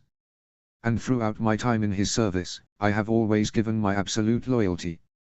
Not for the coin alone, but because no man wants a great warrior such as I for their advice or counsel or to wed into their family. They want them because they see something worthy in them. And so, in answer to your question, even if I knew, I would not tell you. Notes. Vargid's answer to Rugaria, not everyone is for sale. Chapter 12, Harsh Truths. Summary. The Starks and their northern entourage ride for Harrenhal. Notes. See the end of the chapter for notes. Chapter text. Lyanna grumbled at riding through the Riverlands. She did not enjoy being so far away from home, even if this kingdom was ruled by a friend of father's. Since leaving the north and coming south for Harrenhal, she had felt nothing but disappointment and dismay. Her disappointment resided with Neddy, for recommending his friend and foster brother to father for her to wed, never asking her how she felt of the match, or caring for her say in the matter.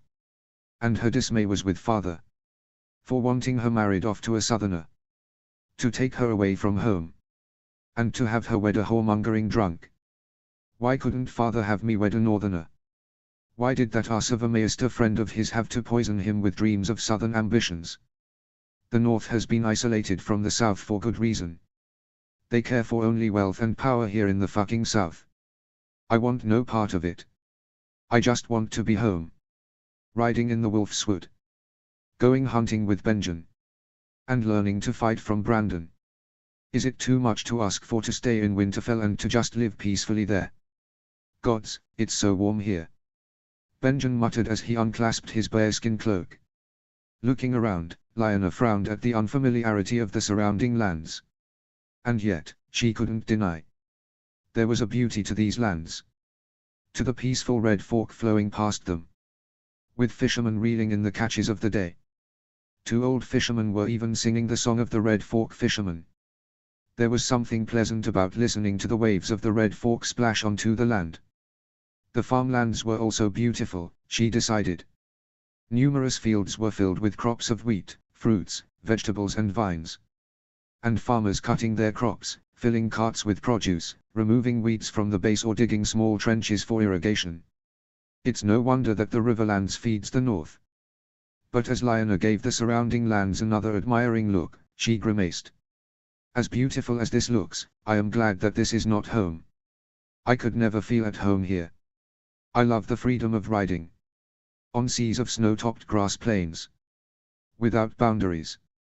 Just riding around Winterfell and feeling the fresh cool winds on my back. Winterfell is home. I am a northerner. I belong home in the north.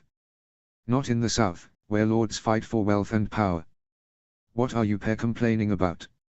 Lyanna looked to Brandon, as he rode wildly around the column of northerners who had come from the north. Knights and young nobles of houses Ryswell, Dustin, Carstark, Marndale, Sewin, Tallheart and Mormont had accompanied she, Brandon and Benjen for the tourney at Harrenhal. Just complaining of this southern climate and how different this is to the north, Brother Lyanna replied. Brandon nodded as he glanced around. The south is a shithole. This is true. The great Yonumber told me that the climate makes all southerners soft, said Brandon. He's right. It makes me wonder why father wants to become a southerner, said Lyanna. He doesn't want to become a southerner, Lyanna. He wants the south to respect us and for the southerners to not look down on us as a land of savages. How is that so awful? Brandon wondered. He fixed her with a questioning gaze and a raised brow. It is not awful, Lyanna admitted. No, it isn't. And having friends in the south ensures that we will not be alone should the north ever come under attack from a wildling invasion or if the Ironborn ever decide to raid and reave as they did at the time of Burn Stark. But why must I be wed to a whoremongering drunk like Robert Baratheon? Lyanna demanded. At that, Brandon looked at her with an impatient and unimpressed glare. Sister, answer me this. If you do not want to wed him. I do not, Lyanna snapped as clearly as she could. How is that so difficult to understand? Then, what will you do? Marry a northern lord. Now think carefully about this, because you would not have many options. Your only other options are becoming a septar, becoming a silent sister, stealing a ship and become a pirate captain, or running beyond the wall and becoming a wilderling. Those last 2 options would bring untold shame and dishonor to Winterfell and to House Stark, your family. The family which loves and adores you.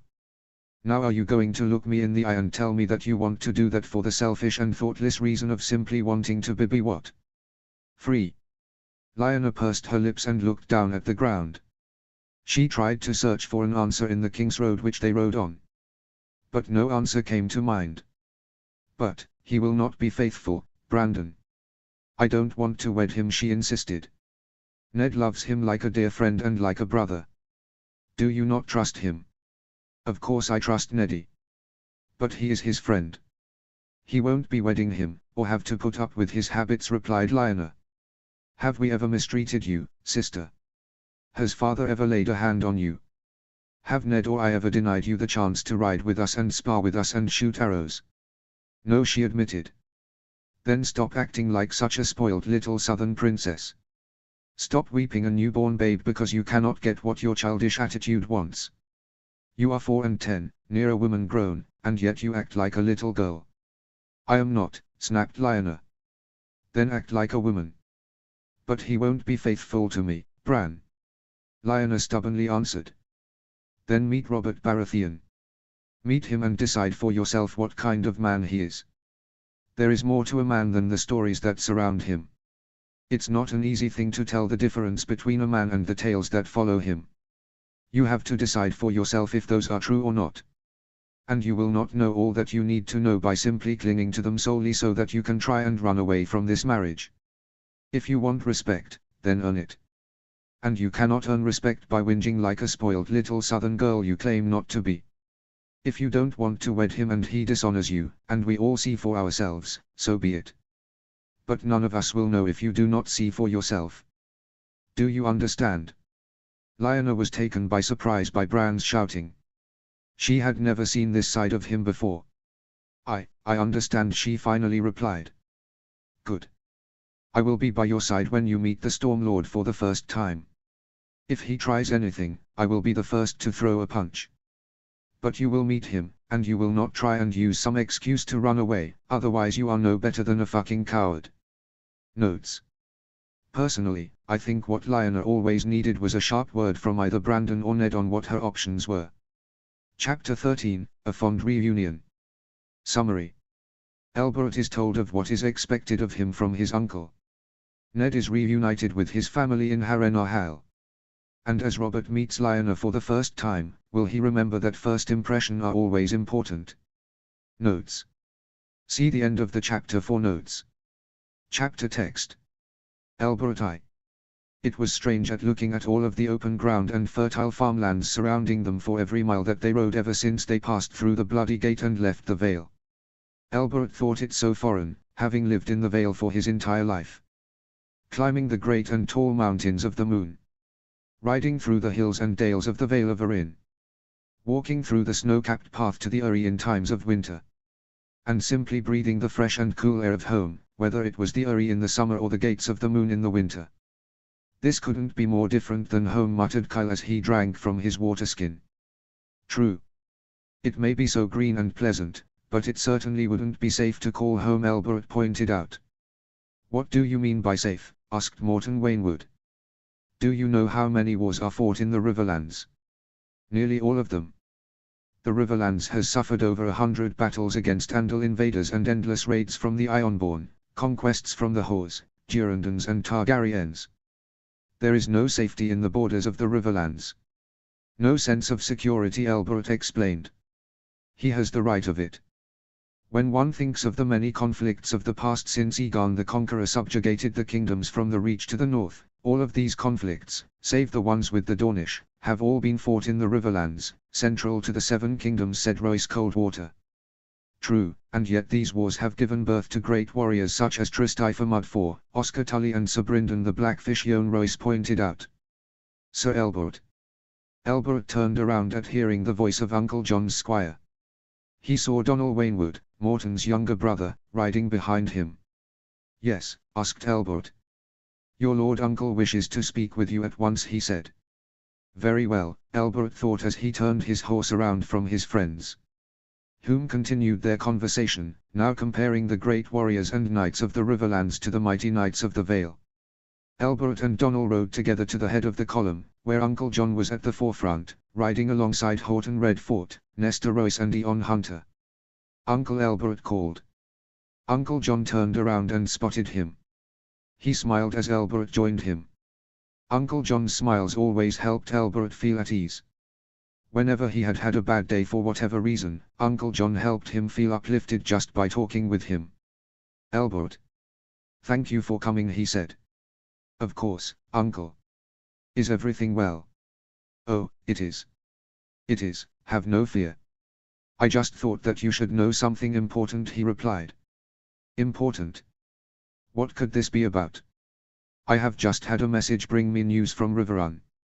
"Riverrun? Home to my betrothed, Lady Lysa. And all of House Tully shall be in attendance to this great tourney." "Including Lady Lysa," he said, confirming it.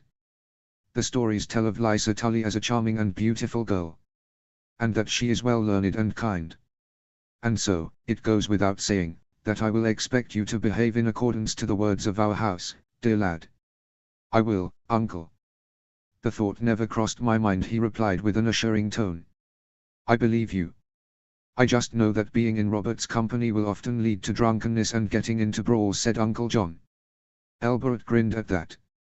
For every time that Robert had been in a brawl or had been drunk in the Eyrie or the Gates of the Moon, most of the time, Elbert had been involved. Ned was rarely involved, if at all. Most of the time, he would try and end it all, to be the voice of reason. Elbert often wondered if Uncle John was thinking how easy it would be for his heir and his wards to all be like Ned. "Have no worry, Uncle. I will do my best to behave in accordance with House Arryn and to represent House Arryn well at Harrenhal," Elbert said. "Good. Thank you, Elbert," said Uncle John, his gentle smile returning to his face. Elbert rode back to his friends, thinking about what he said. "You heard him. No getting drunk or getting into a fight with Robert. Eddard too." As Eddard rode with Robert, Elbert, Jon and Kyle to the nearest hill, they caught sight of the entirety of Harrenhal. Though they had been able to see the tallest towers and walls from miles away, it was only now that they could see Harrenhal in its foreboding entirety. 7 hells. How did Harrenhal build such a place? Robert wondered. "On the blood, bones, sweat and tears of thousands," bitterly answered Jon. "Gods, I have never seen a place so grim or so foreboding," Eddard muttered. Kyle nodded with a grimace. "It's so dark and dismal, that the stranger might call it home," he remarked. "And people still would call it home," Elbert added. "Oh, enough with your gloomy doomsaying. This is a time for adventure for us. And for some of us to meet new women." Robert boomed with a teasing grin directed at Eddard. Eddard merely grimaced in reply as he regarded at the enormous towers and walls of Harrenhal. The tallest tower, Kingspire, was near as high as the mountains of the Eyrie, he considered. The walls, as black as the dark wolfskin cloak clasped around his shoulders, were taller than the great keep of Winterfell. Harren the Black may have been dead for less than 3 centuries, but this colossal place stands as a horrifying monument for his dark legacy. For 40 years, he built this place, and it remains haunted by the thousands of Riverlanders and Iron Islanders whom died to build it. And for what? To satisfy the brutal pride of such a brutal and black-hearted man. Elbert led them back to the column of nobility and knights. The column had now begun to ride for the tented city that was camped outside of Harrenhal's colossal walls. Eddard looked around the tented city. He nodded when he saw the banners of House Arryn. It seemed to him that all nobility of the 7 kingdoms had accommodation assigned to them amongst the tents. He noticed this with just how spacious each area was that was assigned to a Lord Paramount's house. Indeed, the area designated for House Arryn and its bannermen seemed large enough to host an army large enough to fully garrison Winterfell. But Eddard's anxiety and ambivalence was quickly forgotten as he looked around the banners fluttering in the gentle Riverlands breeze. He took his leave from his friends and rode away, soon spotting a welcome sight.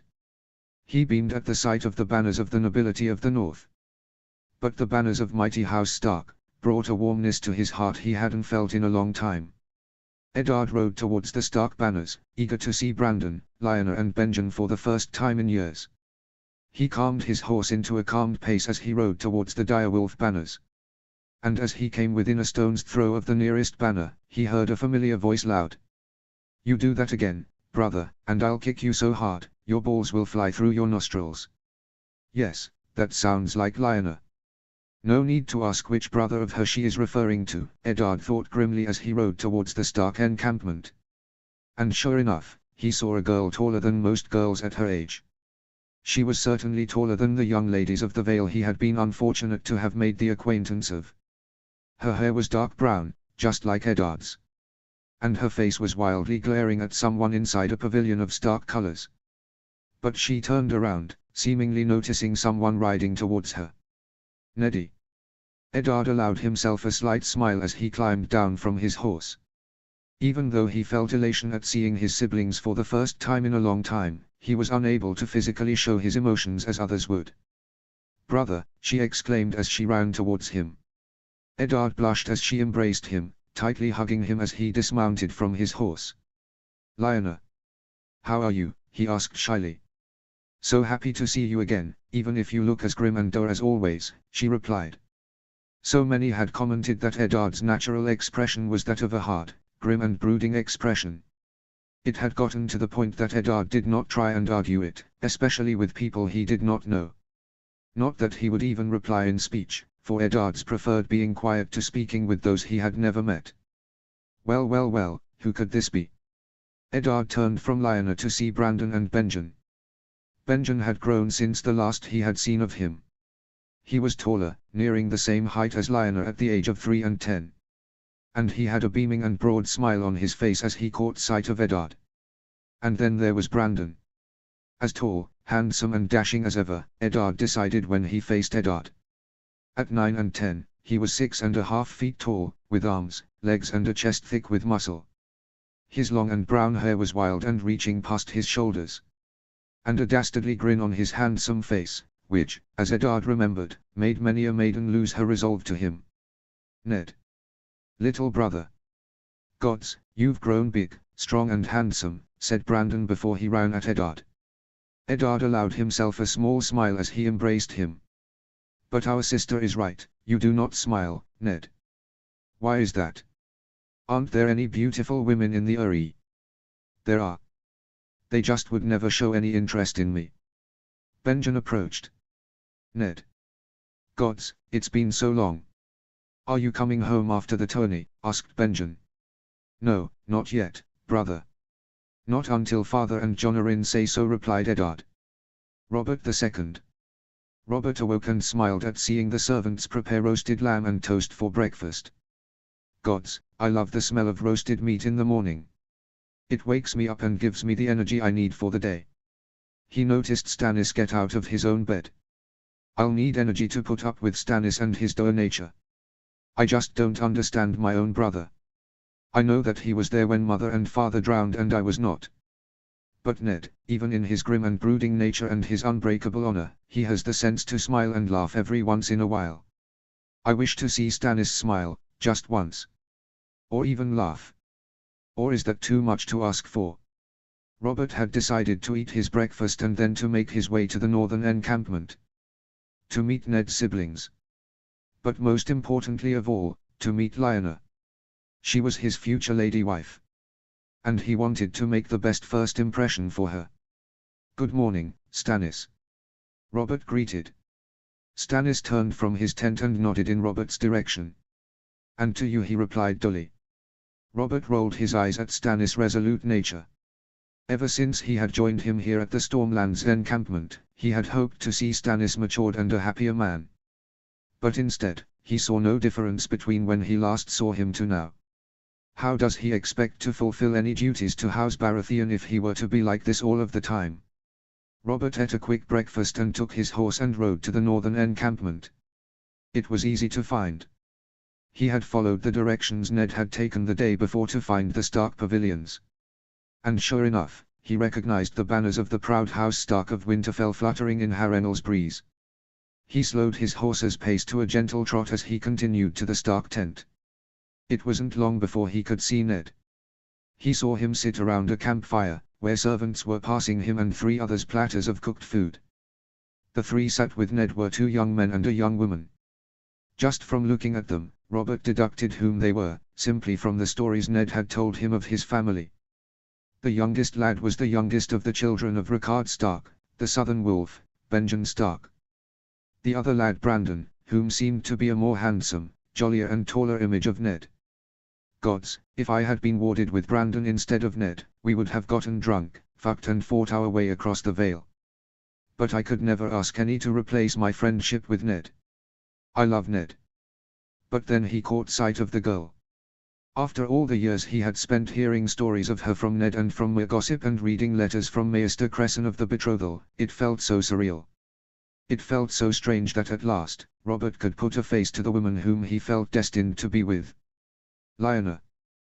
By the mother and the maiden, she is so beautiful, Robert thought as he climbed down from his horse, enthralled by Ned's beautiful sister. Slim and taller than most girls and ladies whom Robert had known, at court and in bed, the Lady Lionel was lovely and fair. Her dark brown hair was willowy and also wild, as though she made it a habit to ride her horse wildly in the countryside. Ned has always said just how much she loves to ride her horse. He smiled dashingly as he walked to join Ned whilst he ate with his brothers and his sister. But as he walked towards the Starks, he saw her look up at him. She looked as though she recognized whom he was from the Baratheon sigil decorated on his doublet. And yet she looked uninterested. It was a look so foreign and strange to Robert. He paused with bemusement. He had not been expecting this. For his entire life, he had been used to just his smile, his imposing height and his robust physique which charmed girls and women, whether low-born or high-born. And yet, she showed no interest in him. Robert quickly thought back to what Ned had told him of his sister. Of her wild and willful nature. And that she was not the sort to be impressed by shows of chivalry, bundles of flowers or promises of emerging victorious in a joust to honor a noble lady.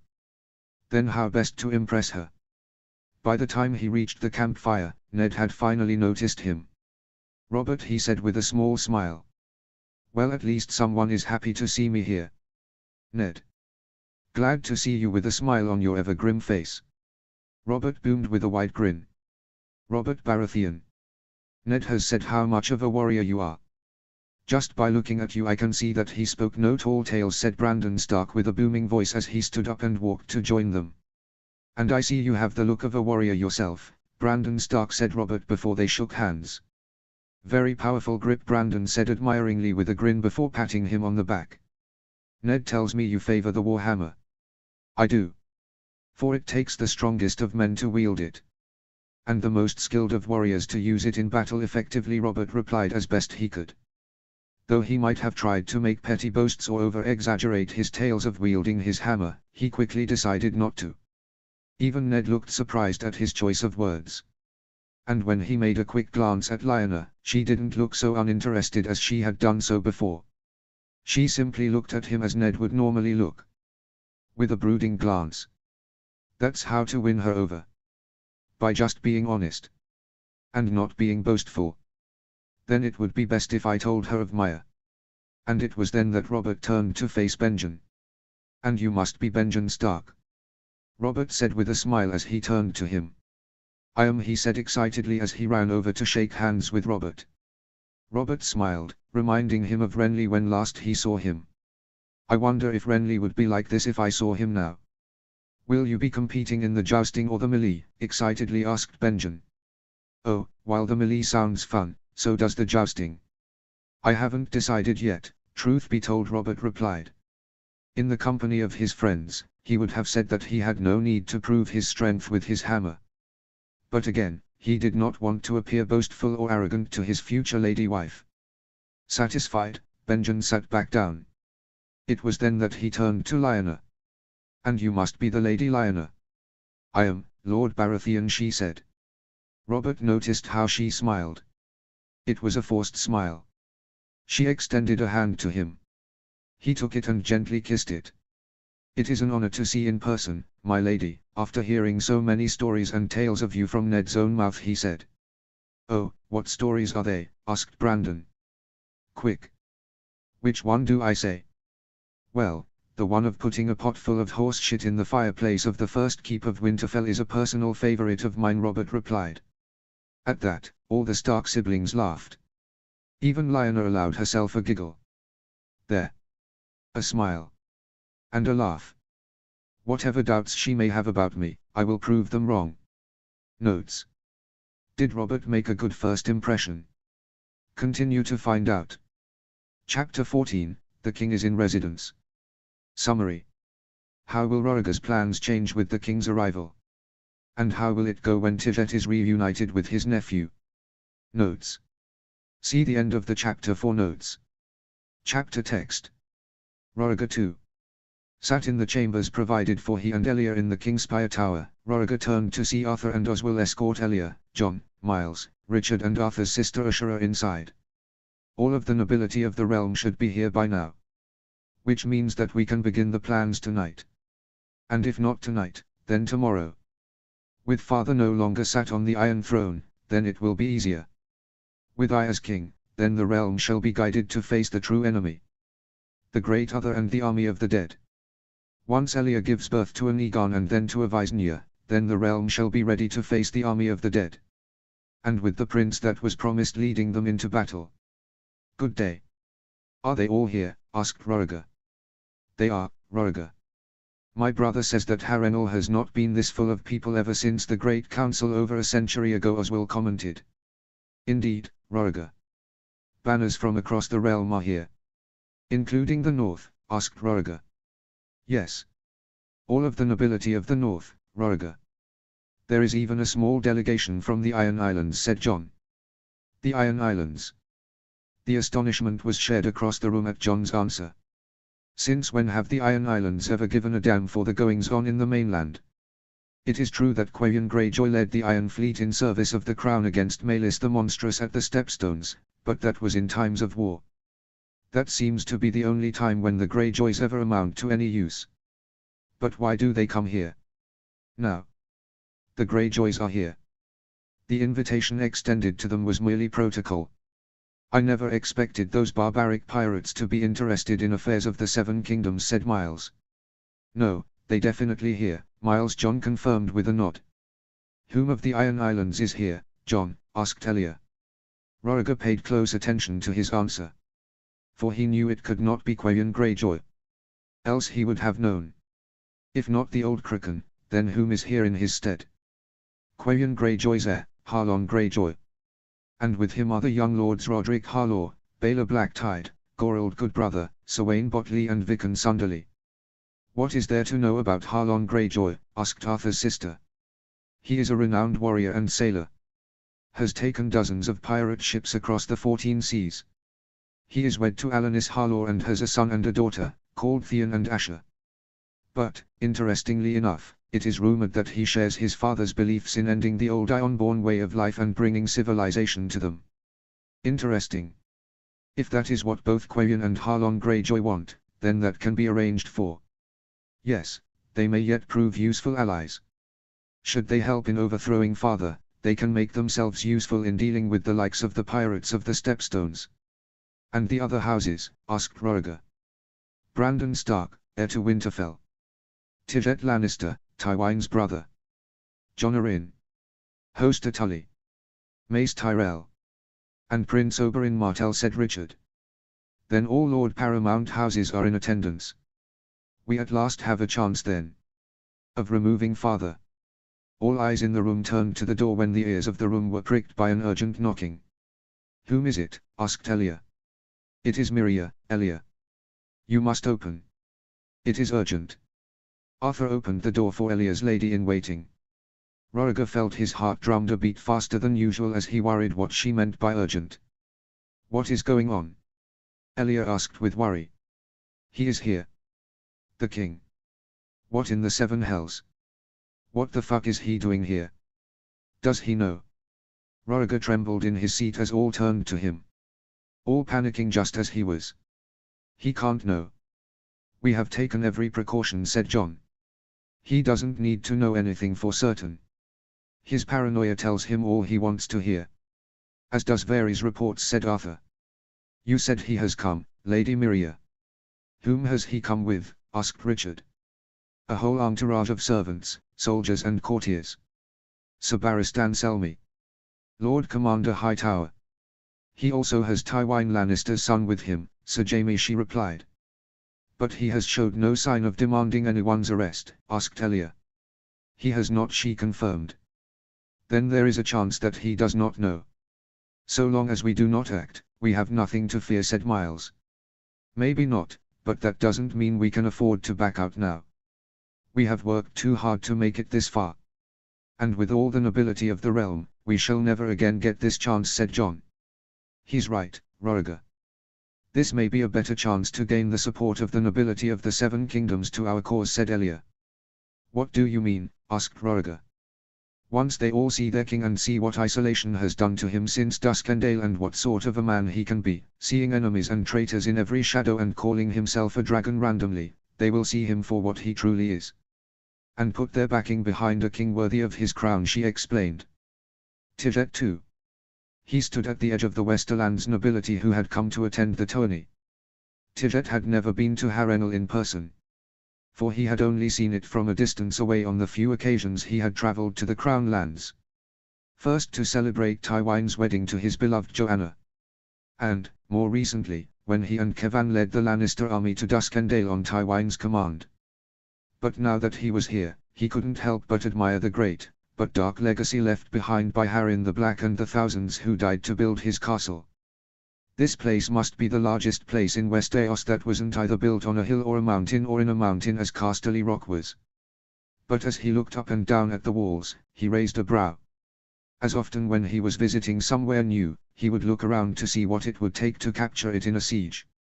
Though Harrenhal is enormous, and its walls are gigantic, it would still be an easy siege if I had an army like what we had at Duskendale.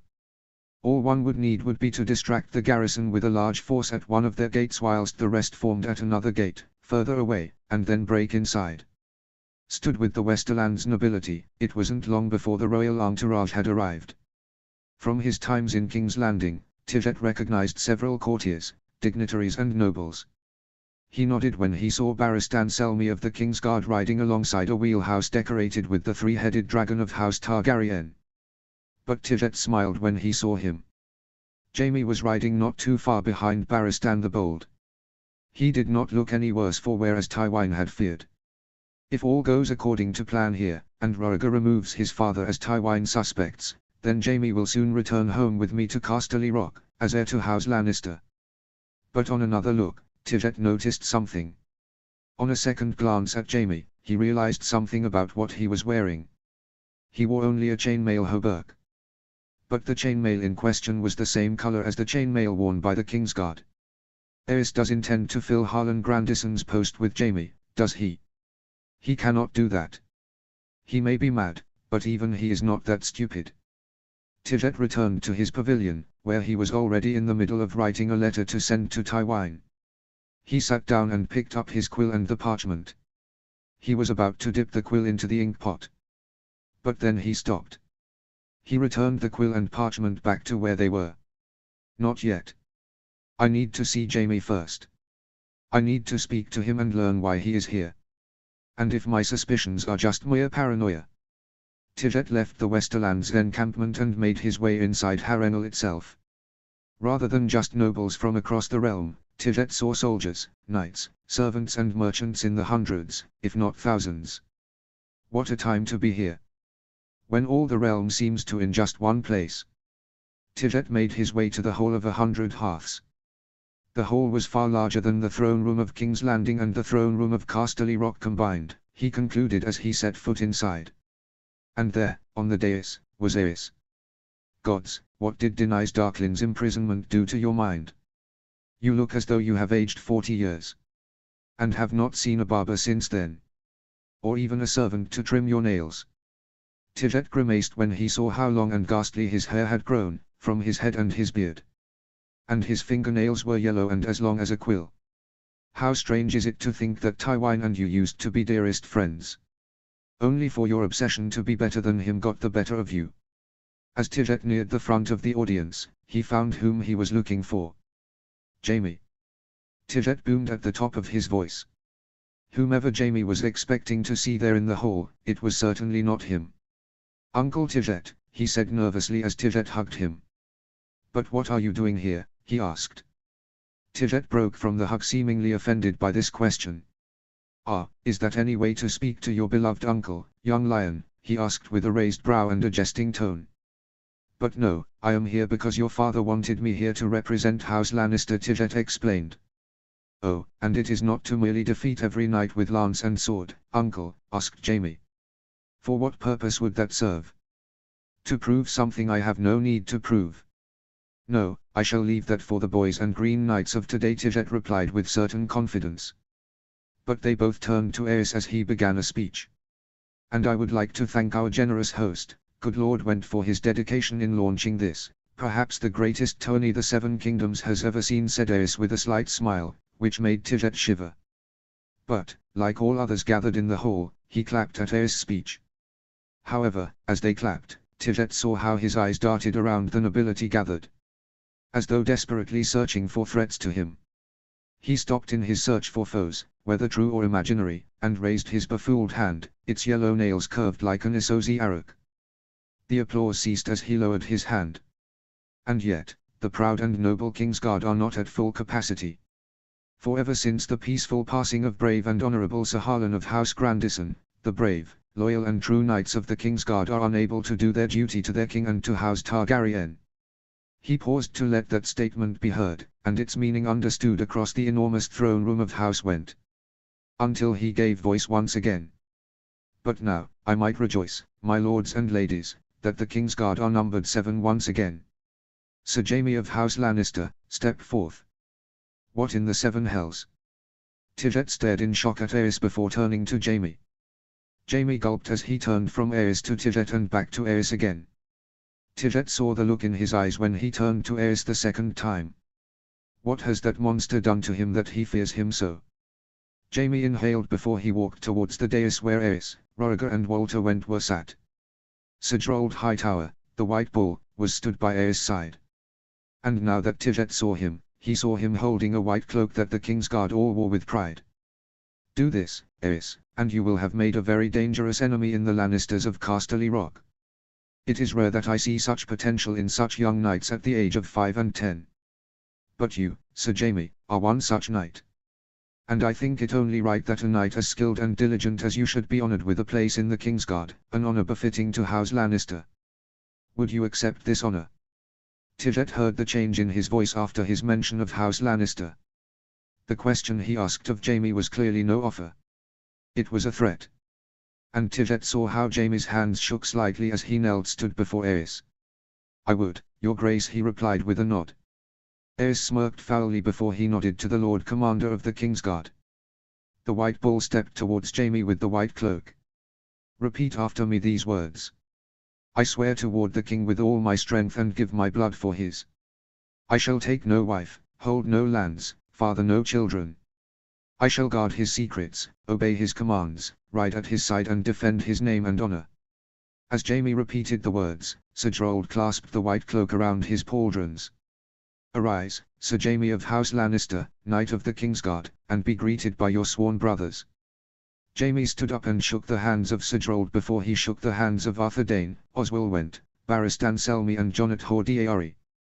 Jaime stood with them by Aerys' side whilst the nobility gathered in Walter Went's hall applauded the new entry in the Kingsguard.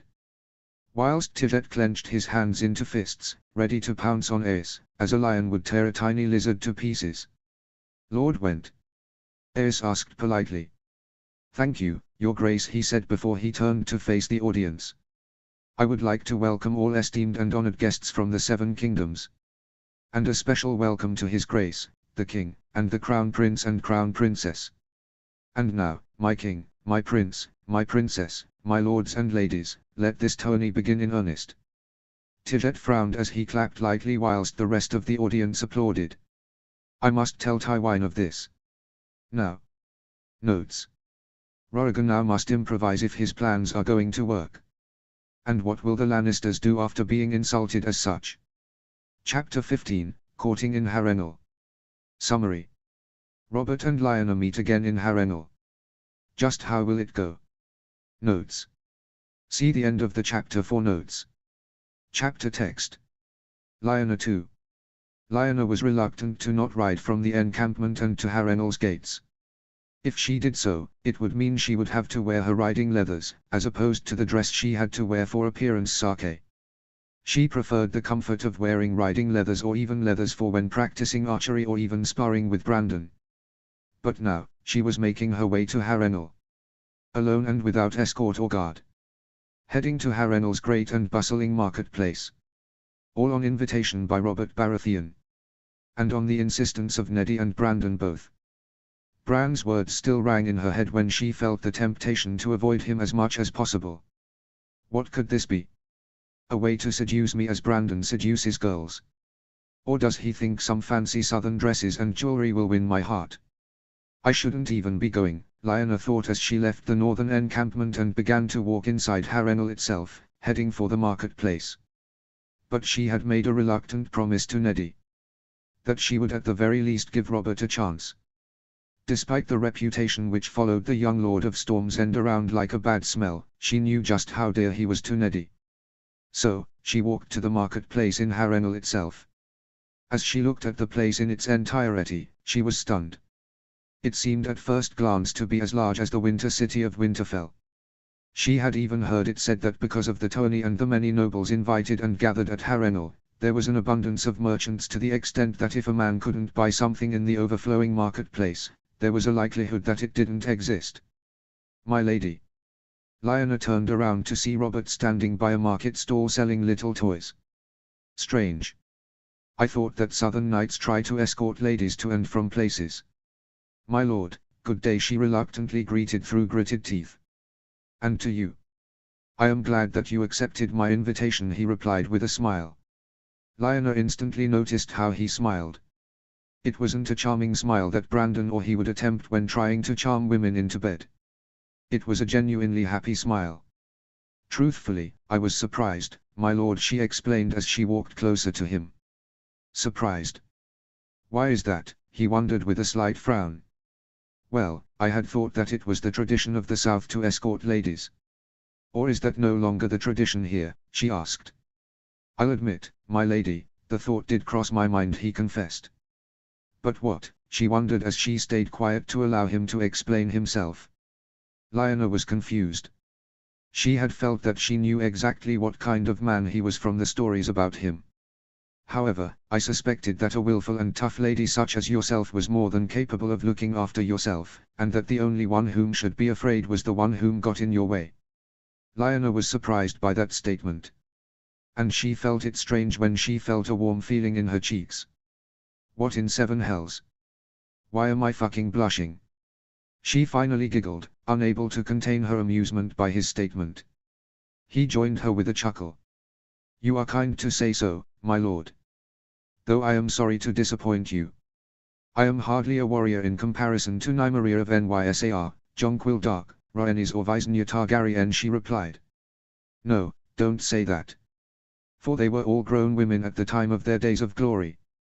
You still have your youth and beauty about you.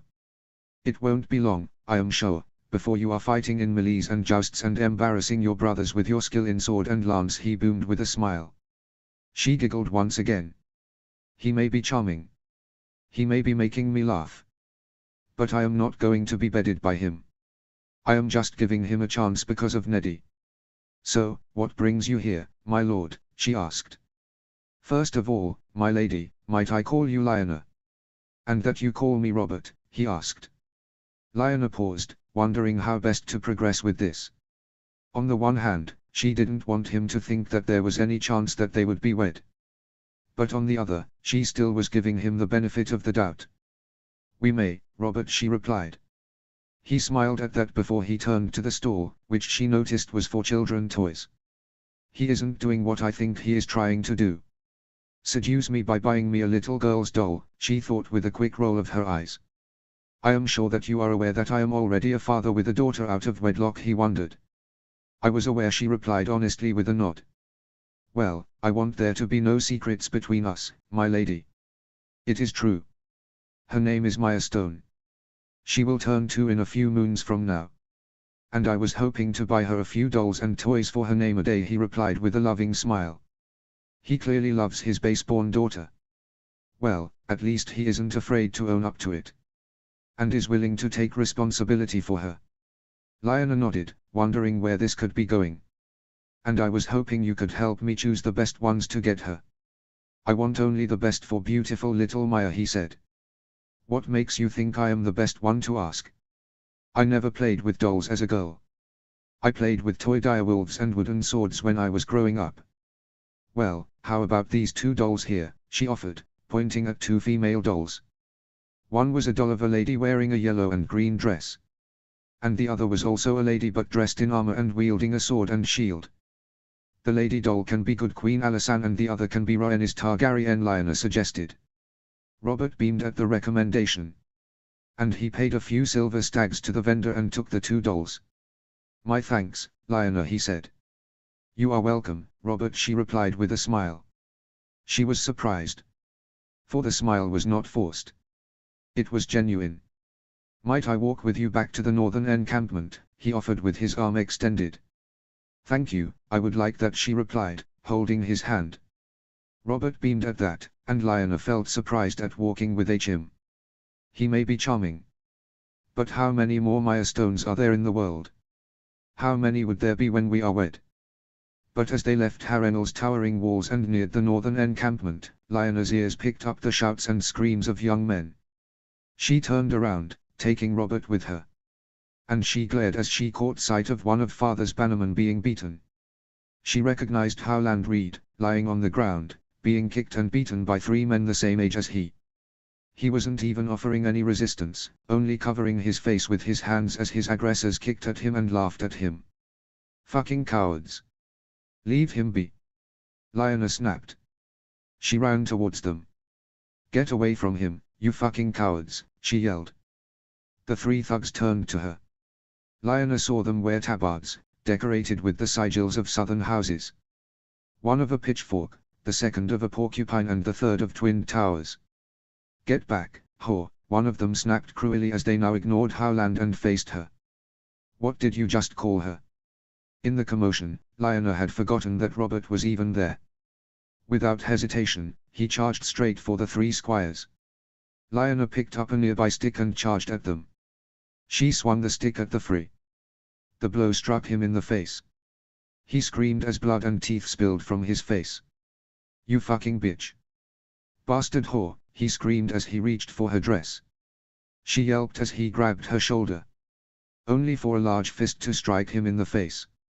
He collapsed to the ground from just one punch of Robert's large fists.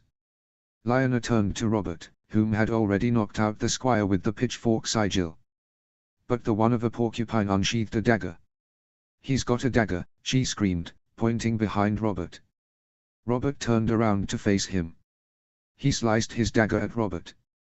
Lyanna yelped as she saw the dagger cut at his doublet and blood spill from his arm. Robert roared as he grabbed him by his wrist and threw the dagger away. He punched him in the chest. He screamed and begged for mercy as he fell to his knees. If there's one thing I fucking hate, it's a fucking bully. Robert roared before he kicked him hard in the chest. He lay on the ground, coughing, spluttering and spitting blood from his mouth as he wept. Fuck off out my sight. Now, he boomed. The porcupine squire, though very injured, stood back up, wailing cowardly before running away. Lyanna turned to Howland. Lord Reed, are you all right? She asked. I am, my lady. Thank you, he replied. Robert came over. Damned cowards should never have come near you. Come, my lord. My lady. Let us go and take you to a maester. Lyanna nodded and helped Howland stand up. Come. Let us go back inside Harrenhal. There'll be maesters aplenty for all the knights who will injure themselves here, she commented. She turned to Robert, who walked with them. Thank you, Robert, she said gently and with a grateful smile. No gratitude is needed, my lady. As I said, I hate cowards and bullies. And then she looked down at his arm. Your arm. It is cut, she said, pointing at it. He looked down. Oh, that. It's nothing. Just a little scab, he replied. Even so, you should have that seen by a maester, she insisted. The two men followed her back to Harrenhal, in search of a maester. Notes. Lyanna and Robert come to the rescue for Howland Reed.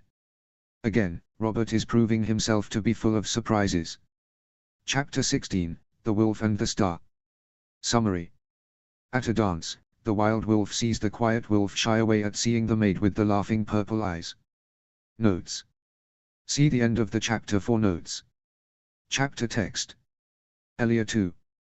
Sat at the high table with her ladies in waiting, fresh from dancing, Elia watched as Ash danced with Sabaristan. On the third day of the tourney, Lord Went was hosting a great feast. It was clear to Elia that Walter Went's brother was sparing no expense at all for this momentous event in the history of the Seven Kingdoms. Looking around, Elia was glad to see that Aes had long since left since dessert had been served. Roriger remained. Soon after playing Jenny of Old Stones on his harp, he kept company with his inner circle, and with Arthur and Sir Oswell keeping guard of them. Through Arthur when they danced together, Roriger had Ash extend invitations to the attending lords paramount or to their representatives.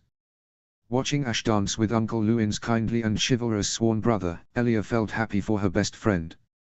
Until of course she remembered just why it was she remained unwed.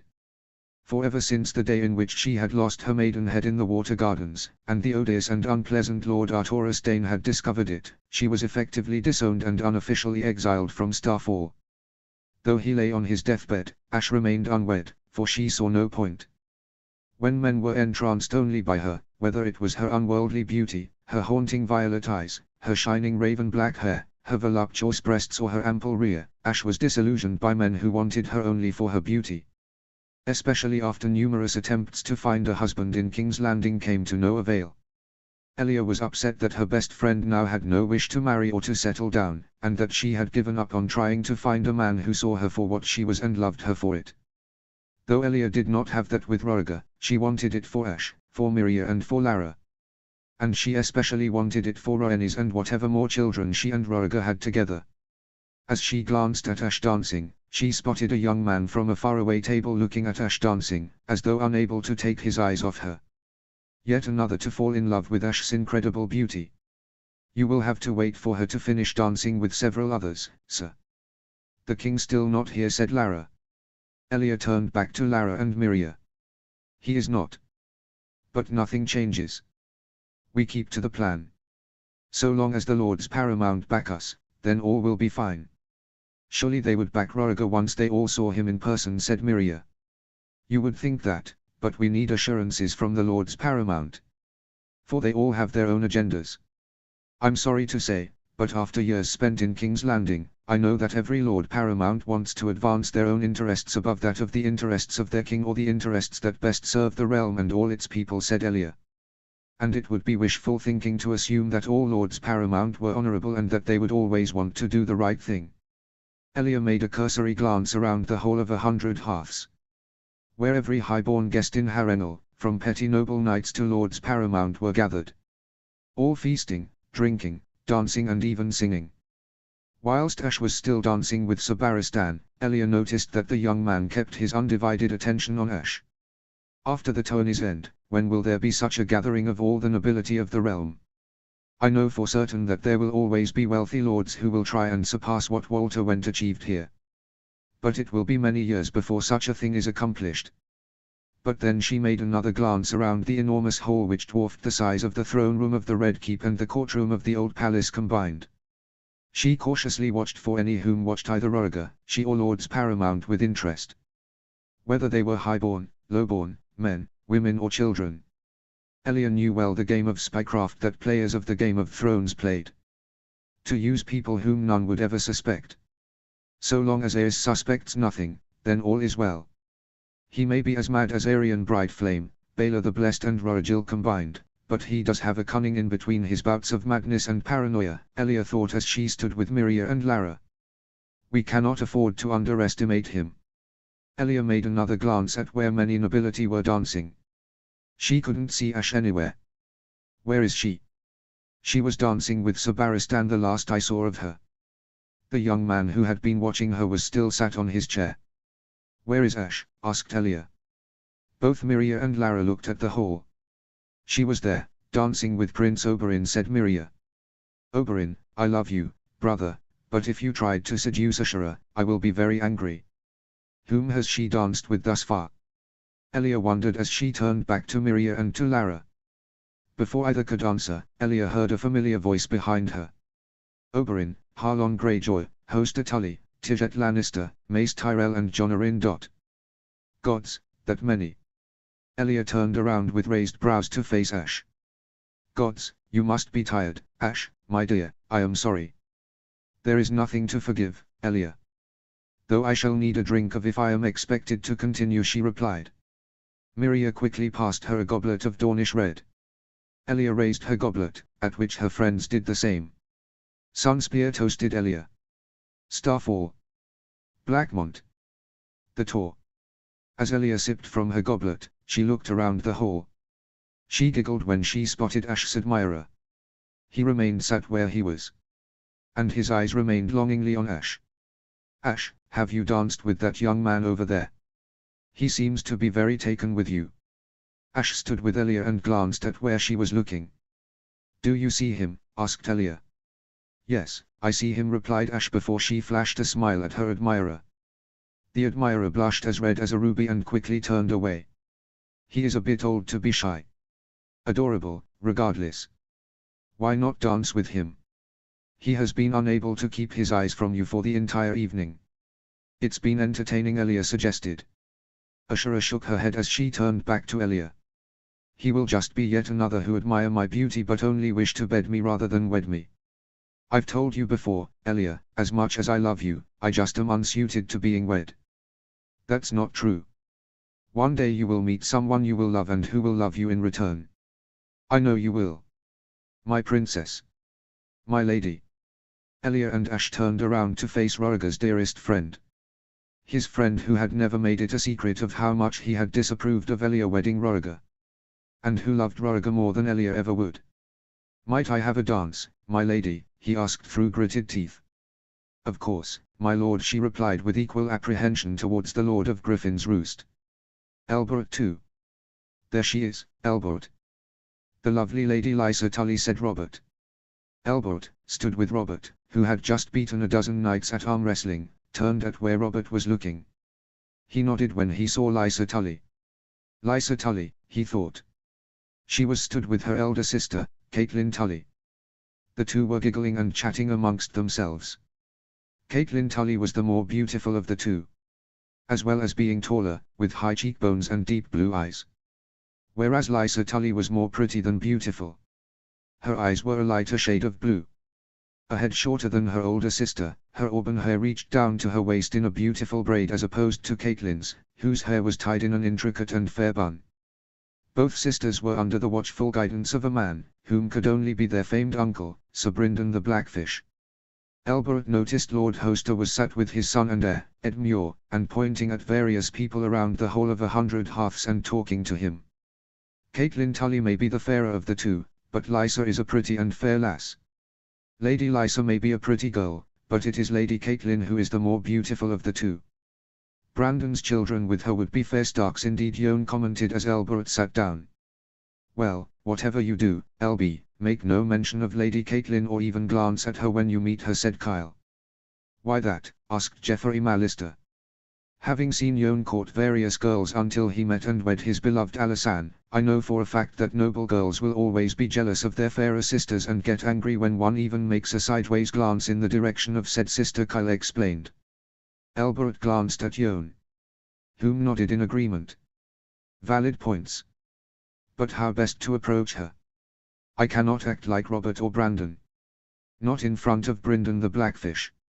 And especially not when Lord Tully himself is a stone's throw away. Oh, what's this? Elbert turned around, distracted by the surprised tone of Brandon's voice. He and his friends turned to see Brandon turning on Ned, with a mischievous grin on his face. Is my innocent little brother in love, perhaps? He asked teasingly and with a hearty chuckle. Ned. In love? What in the seven hells? He's shown no interest in Lady of the Vale, not that they would show any interest in him. Elbert, Jon, Kyle and Jeffrey turned to Brandon, stood with Lyanna and Benjen Stark as they rounded on Ned. Ned was blushing as they all were surrounding him. You're in love, Ned. Gods, Robert should be here to see this, said Kyle. Where is Robert? Asked Jeffrey. Having a drinking contest with Richard Lunmouth, replied Elbert before they continued to face Ned. Whom is it that you are in love with, brother? Come on, point to her, said Brandon. Ned blushed as they all surrounded him. Kyle and Jeffrey chuckled whilst Ned turned around in his seat and nodded towards the dais where the royals all were sat. The lady in the purple dress, he admitted. Elbert looked up at the royal dais. By the maiden. Gods, forget Caitlin and Lysa Tully. And Princess Elia. In fact, every single lady in this damned oversized hall. Ned has his sights set on perhaps the most beautiful woman in the world. Elbert felt as though he couldn't take his eyes off her. She was enchantingly beautiful. Her face looked as though it had been carved by the maiden and the mother themselves, it was so beautiful. And her breasts and ass were voluptuous in size. Gods, those tits look as large as grapefruits. The purple dress. Gods, Ned, you have your sights set on high, don't you? Brandon asked with a teasing smirk and a laugh. Well, what are you waiting for, Ned? Go on. Go and talk to her. Ask her for a dance, Lionel insisted. How can I when neither Elbert nor Brandon have asked their betrothed to dance? Ned asked cleverly. Oh, Ned. Neither Elbert nor I are going to dance with our brides until you dance with the maid with the purple eyes, Brandon countered with a mischievous grin. At that, Ned blushed furiously. I cannot, Ned quickly said. Perhaps we are pushing him too much. Leave him be, Brandon said Elbert. No, LB. Go on, Ned. I don't want to hear any more of this. Oh, why will no maiden dance with me or even look at me whenever the subject comes up of fair ladies, Brandon said impatiently. I cannot just talk to her. I don't know how, Ned said shyly. You won't know unless you try, Ned, said Elbert. I can't, Ned shyly replied, as his face became redder than the wine. I won't hear any more of this, Ned. You will go and ask that lady to dance, Brandon said with an authoritative tone. I can't, Ned replied as he looked down at the floor. Oh. We're going to be like that, are we, innocently wondered Brandon. At that, Brandon walked to Ned's side and grabbed him by the sleeve of his shoulder.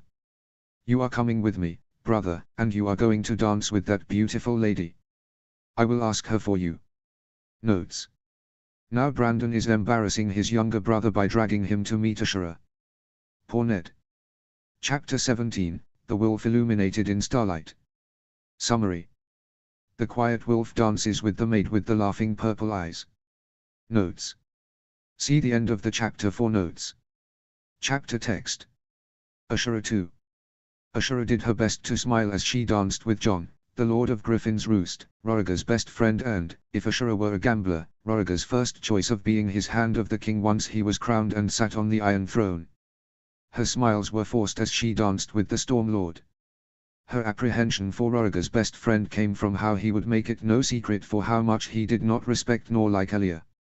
For no other reason than how he loved Roriger more than Elia ever could. Even after all that Elia had done as crown princess for the small folk of King's Landing and of Dragonstone. She could see how he attempted to smile as they danced. He was perhaps the 10th man she had danced with that evening. Ashura was exhausted with the dancing and having to smile at the lords and giggle at their japes. And this dance was the most uncomfortable, she felt. The Lord of Griffin's Roost face was as red as his hair as he looked desperately around for a chance to escape. For someone who wanted to dance with her. He had what he had approached her for. Details on what had been said between she, Tyrell Lannister, Hoster Tully, Jon Arryn, Oberyn Martell, Mace Tyrell and Harlon Greyjoy. But salvation came for them both. Ashura was relieved as a man approached them dancing. He was very handsome, muscular, tall, bearded and wild-looking, who half reminded Ashura of Harlon Greyjoy. My lord, might I steal away this charming lady, he asked courteously. Of course, my lord. Good night to you, my lady, and to you, my lord, Jon replied almost immediately before taking his leave. Gods, you really know how to make a young maiden lady feel special, Jon, Ashura thought whilst rolling her eyes. Ashura turned to fully face her savior. He was handsome. Very handsome in fact. And with a merry and jovial smile. But then, Ashura noticed behind him was a younger man. Whom seemed a younger and clean-shaven image of him. He was not as handsome or as tall as he. And he was looking down at the floor of the hall. But when he looked up, Ashura soon recognized him. Ah, my shy admirer. My lady, I do apologize for the circumstances. I am Brandon of House Stark, he said politely. You are? Well, in that case, this could be beneficial. I was yet to find you. But now that you found me, we can dance, and I can tell you of Roriga wanting to meet with you. A pleasure, my lord, she said with a smile. But before she could introduce herself, he spoke again. And you, my lady? But I come on behalf of my brother here, Eddard. He has been eagerly wanting to dance with you for the entire night and yet has been far too shy to even try and ask you for the honor himself, he said. Ashura was surprised. How can a grown man be so shy as to not ask me for a simple dance? Ashura turned from the heir to Winterfell and to his younger brother, Eddard. Though he was handsome, he was not as handsome as his older brother, who was betrothed already to Hoster Tully's eldest daughter, Caitlin, she remembered. I would be glad to accept, she said with a smile. Perhaps I can have him pass on a message to meet Roriga to his brother. You are too kind, my lady, said Brandon Stark with a smile before both she and him turned to his younger brother, who looked up reluctantly at Ashura, blushing red as soon as he faced her. Shall we have this dance, Lord Eddard? She asked, offering her hand. He gulped as she held her hand out. Does he have a fever? How can a man blush so much when in the presence of a woman? Brandon Stark returned to his table, whilst Eddard slowly and gently took hold of Ashura's hand. Very calloused hands in comparison to Jon Arryn or Hoster Tully. And he looks far courtlier than his brother or the heir to the Iron Islands. That man wears chainmail and leathers to a dance. Who does that? His shyness remained the same, preventing him from even saying a word to Ashura as they danced together, in the center of the hall. I am beginning to think Jon Connington was a better dancer than Eddard Stark, she thought as they danced. You are very quiet, Lord Stark. Are you not enjoying yourself? She asked. He had been looking down at his feet at her question. But as she asked it, he looked up at her. He stammered in his reply before he could properly string words together. No. Not in the slightest, my lady. I must ask for your forgiveness. I had no intention to offend you, he said nervously. Gods, how was this man raised for him to be so shy around women? You did not offend, my lord. You are nowhere near as offensive as the courtiers and nobility of the Red Keep, she replied, frowning as she said it. This time, Eddard Stark's face remained facing her, rather than looking elsewhere in the hall or on his own feet. He frowned with sadness. My apologies, my lady, I had no wish for you to be so upset, he said sweetly. Ashura smiled at him. She noticed how soon after she flashed a smile at him, he smiled in return. His was a gentle and kindly smile. Ashura couldn't help but feel safe as she danced with him. She did not think of Aerys, his spies, or what could happen if the plot was discovered. Not whilst she danced with Eddard Stark. Might I ask, Lord Eddard, what has you so entranced about me?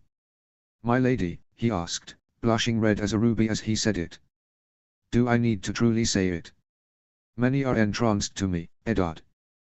By my beauty, my eyes, my breasts, my ass, or even all the above. But what is it about me that you find so entrancing? Well, my lady, truthfully, none of those things. What? Ashura narrowed her eyes at him in confusion. In truth, it was your smile. When I first saw you smile as you danced with Lord Arryn, I thought it the most beautiful thing in the world. Ashura was surprised. She was not expecting this response from him at all. And he was not lying. She could tell by how austere he looked as he replied. And she felt a burning sensation in her cheeks as she faced him. What?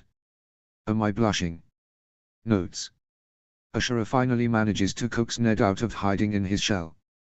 How could that end? Chapter 18, The Protective Uncle. Summary. Brynden doing Hoster's job for him by protectively watching as his nieces dance with their betrothed, and keep Petter from creepily watching them. Notes.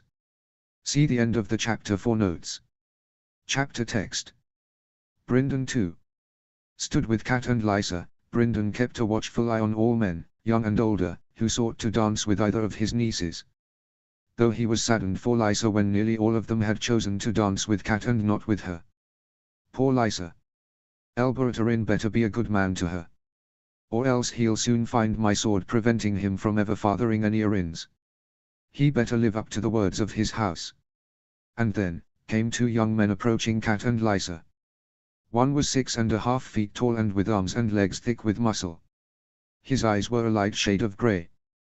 Despite his wild hair and short beard, he was very handsome and possessed a roguish charm which had ladies passing by him blush when he glanced at them. The other was a head shorter than his companion. Hair-colored blonde like sand. His eyes were a deep shade of blue, like the Tully eye coloring. Though shorter than the first, he was no less muscular.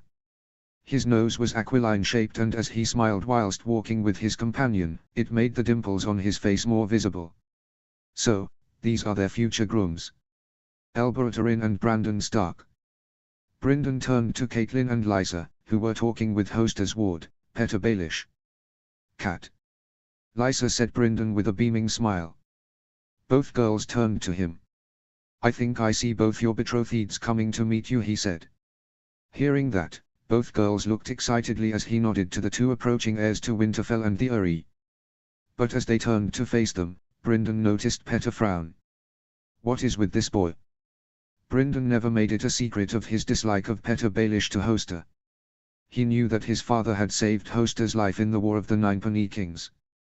Brynden was there when Theomore Baelish had taken an arrow meant for Hoster at the Battle of Bloodstone, when Blackfyr archers shot constantly at them, and covered both men with his shield, whilst Brynden rushed forth and led a company of knights and cleared the hillside of archers.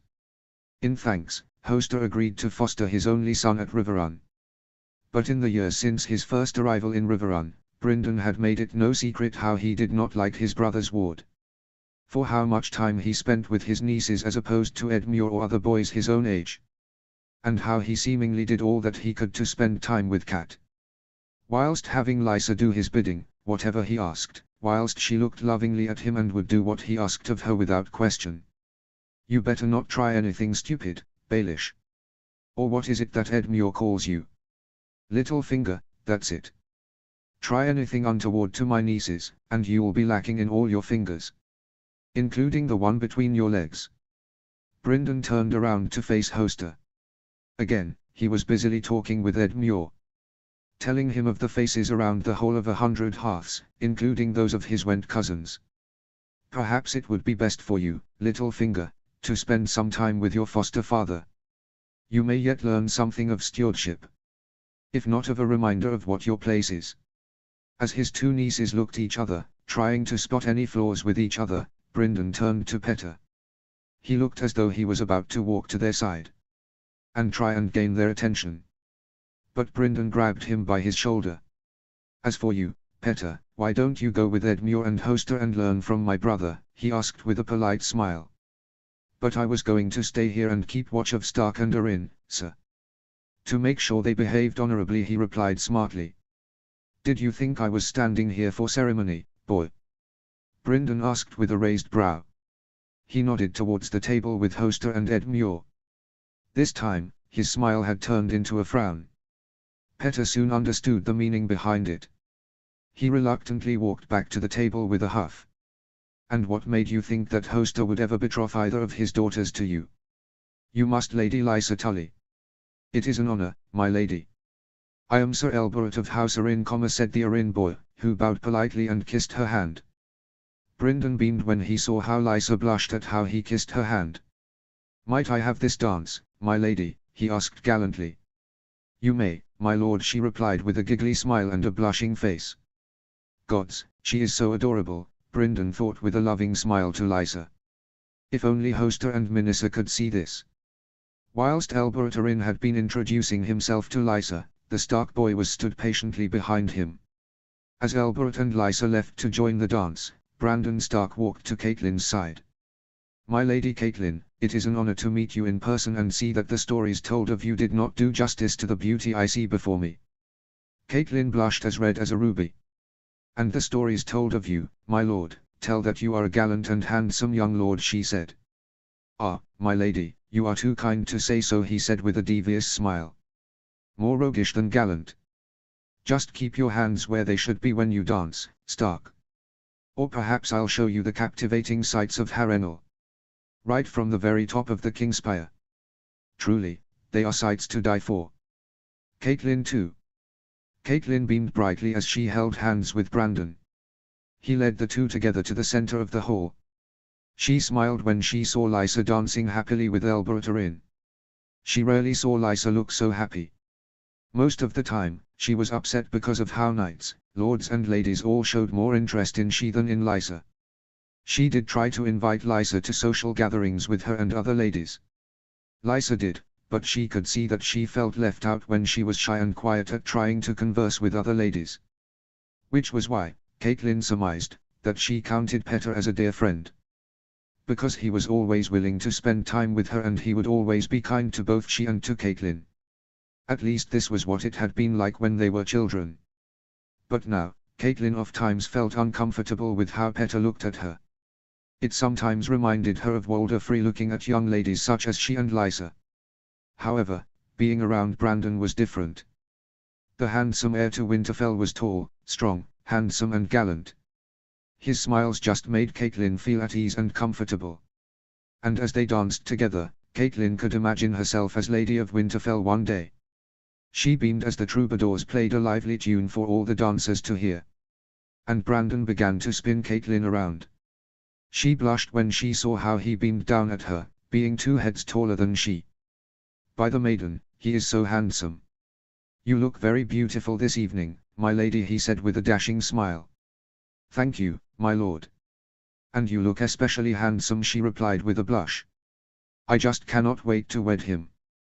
Though it is unfortunate that he, House Stark and the majority of the North follow the old gods and show no reason to change that. Perhaps I might have our children learn the ways of the Seven. But her thoughts of the future were interrupted when he spoke to her. My lady, it does seem silly that we address each other as my lord and my lady. We are betrothed to be wed. I must insist upon you calling me Brandon. Or Bran, he said. Caitlin smiled at that. Very well, Bran, she said. She giggled at saying that before she continued and calmed down. Bran, with that logic, you must address me as Cat. I shall indeed, he said before he raised his hand, and she twirled on the spot. Caitlin glanced from the corner of her eye. She smiled when she saw Lysa happily dancing with Elberta. And Bran seemed to have noticed this also. I see your sister is enjoying herself. I am glad. As am I. I worry that sometimes she feels as though she is in my shadow and that she feels unworthy, she admitted. Bran frowned at hearing that. She should never think such things. She is a fair and beautiful girl. Elbert is a lucky young man to be betrothed to her. She will make a fine lady of the Eyrie one day, Bran said with surety. Lysa would blush redder than a ruby to hear that. She would be very happy to hear that from you, Bran, she commented. I only say the truth. For a time, I feared the same with my own younger brother, Eddard, he said. I have never met his brothers or sister. I should make the effort to do so whilst they are all here, she mentally noted. Why? What is wrong with Eddard? Asked Caitlin. He does not intend to overthrow Bran and supplant himself as heir to Winterfell. Nothing bad, Cat, have no worry. No, he has only spent so long as a ward in the Eyrie rather than back home in Winterfell. And for the last 2 hours, he has been pining after a beautiful lady but was too shy to even ask her to dance, he explained with a smile. Caitlin smiled at that. Good, I should have nothing to worry about from a younger brother who is too shy to ask a beautiful lady to a dance. And what happened? She asked, curious. Well, being the good older brother that I am, Cat, I intervened on his behalf. I had to drag my innocent and shy brother with me and ask the lady in question if she would dance with him. And did she accept? See for yourself, said Bran. He nodded towards a dancing couple in the center of the hall. Caitlin needed not to ask which couple he was referring to. She could tell who Eddard Stark was. He was younger, shorter and not as handsome as Bran. As opposed to the lady he was dancing with. Caitlin had to double-take to ensure she was seeing correctly. The lady he was dancing with was perhaps the most beautiful woman she had ever seen in her life. And rather than dancing with him as an act of charity, she did seem to be enjoying herself with how the two were talking.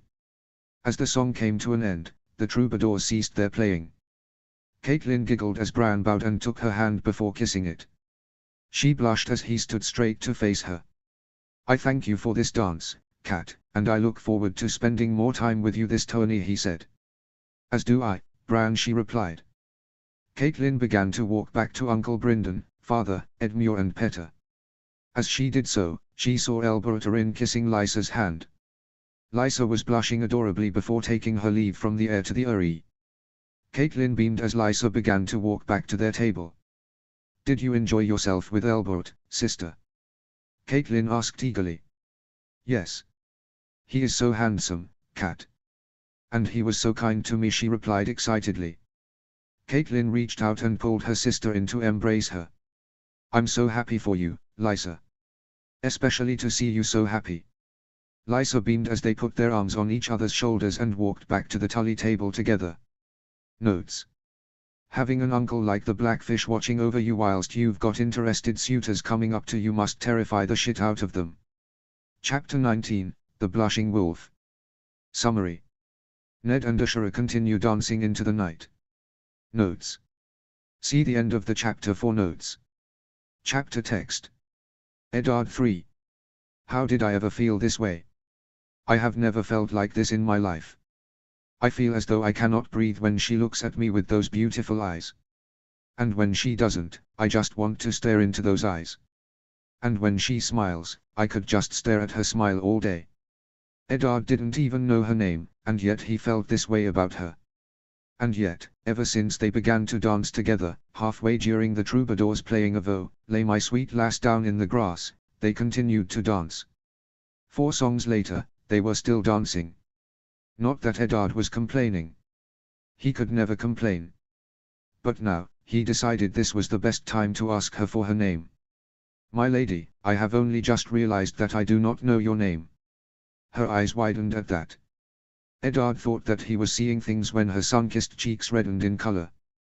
Forgive me, Eddard. I am Lady Ashura of House Dane of Starfall. I serve as lady-in-waiting to the Crown Princess. Dane. Then she must be sister to the Sword of the Morning himself. And she is lady-in-waiting to our future queen. There is nothing to forgive, Ashura, he said, enjoying saying her name. Hers is such a beautiful name. I know I am not the most handsome man here in this hall tonight, nor am I the best dancer nor the most skilled jouster or best fighter, but I will always be grateful to you for your kindness that you showed me this night.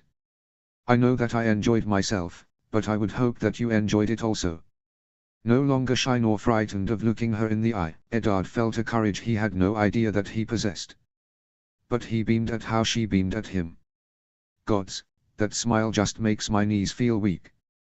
And makes my heart race faster than Lyanna and Brandon on horseback combined. I enjoyed myself also, Eddard. But you mustn't sell yourself so short. You are handsome enough, I find. I cannot speak for your martial skills or dancing talents, but I can see that you are a very good and honorable man, which is unfortunately more than can be said for many I have met in my life. However, I must cut this short, for my duties to Princess Elia must be prioritized. For that I am sorry. You have nothing to apologize for, Ashura. Your duty is of course of importance. I would not want to take you away from that. She beamed at him for saying that. But that doesn't mean that this should end so abruptly. Perhaps, tomorrow, we can meet again. I would very much enjoy your company tomorrow in the marketplace before noonday sun, she offered. Eddard couldn't believe what he was hearing from her. She wants to see me again. Tomorrow. Eddard inhaled and exhaled gently before he would make reply. He had no wish to make a fool of himself again as he had done so when they first began to dance together. Of course, Ashura. I would be honored to join you tomorrow, he said eagerly. She smiled yet again. Before we part ways, Eddard, I should tell you, my friends and family all call me Ash. Well, in that case, Ash, my friends and family all call me Ned. She beamed as the song, "Let Me Drink Your Beauty," came to an end. The audience clapped. And Eddard bowed to Ashura. She extended her hand out to him. Eddard inhaled and exhaled before he took hold of her soft and gentle hand. He gently lifted it up to his lips and kissed it.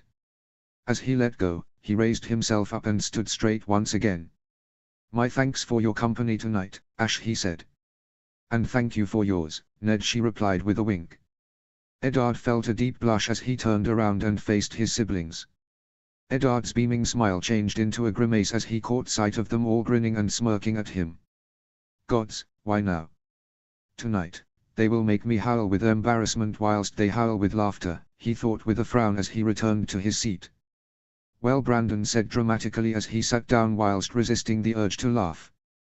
Yes, Neddy, how did it go? Asked Lyanna as she giggled. Eddard blinked as he sat up and faced them. It went well, he replied as he wondered what the best way would be to leave.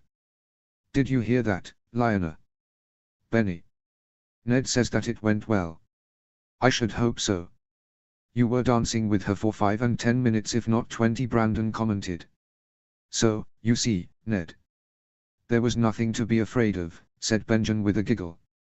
Says the boy who has not danced with a lady tonight, replied Eddard.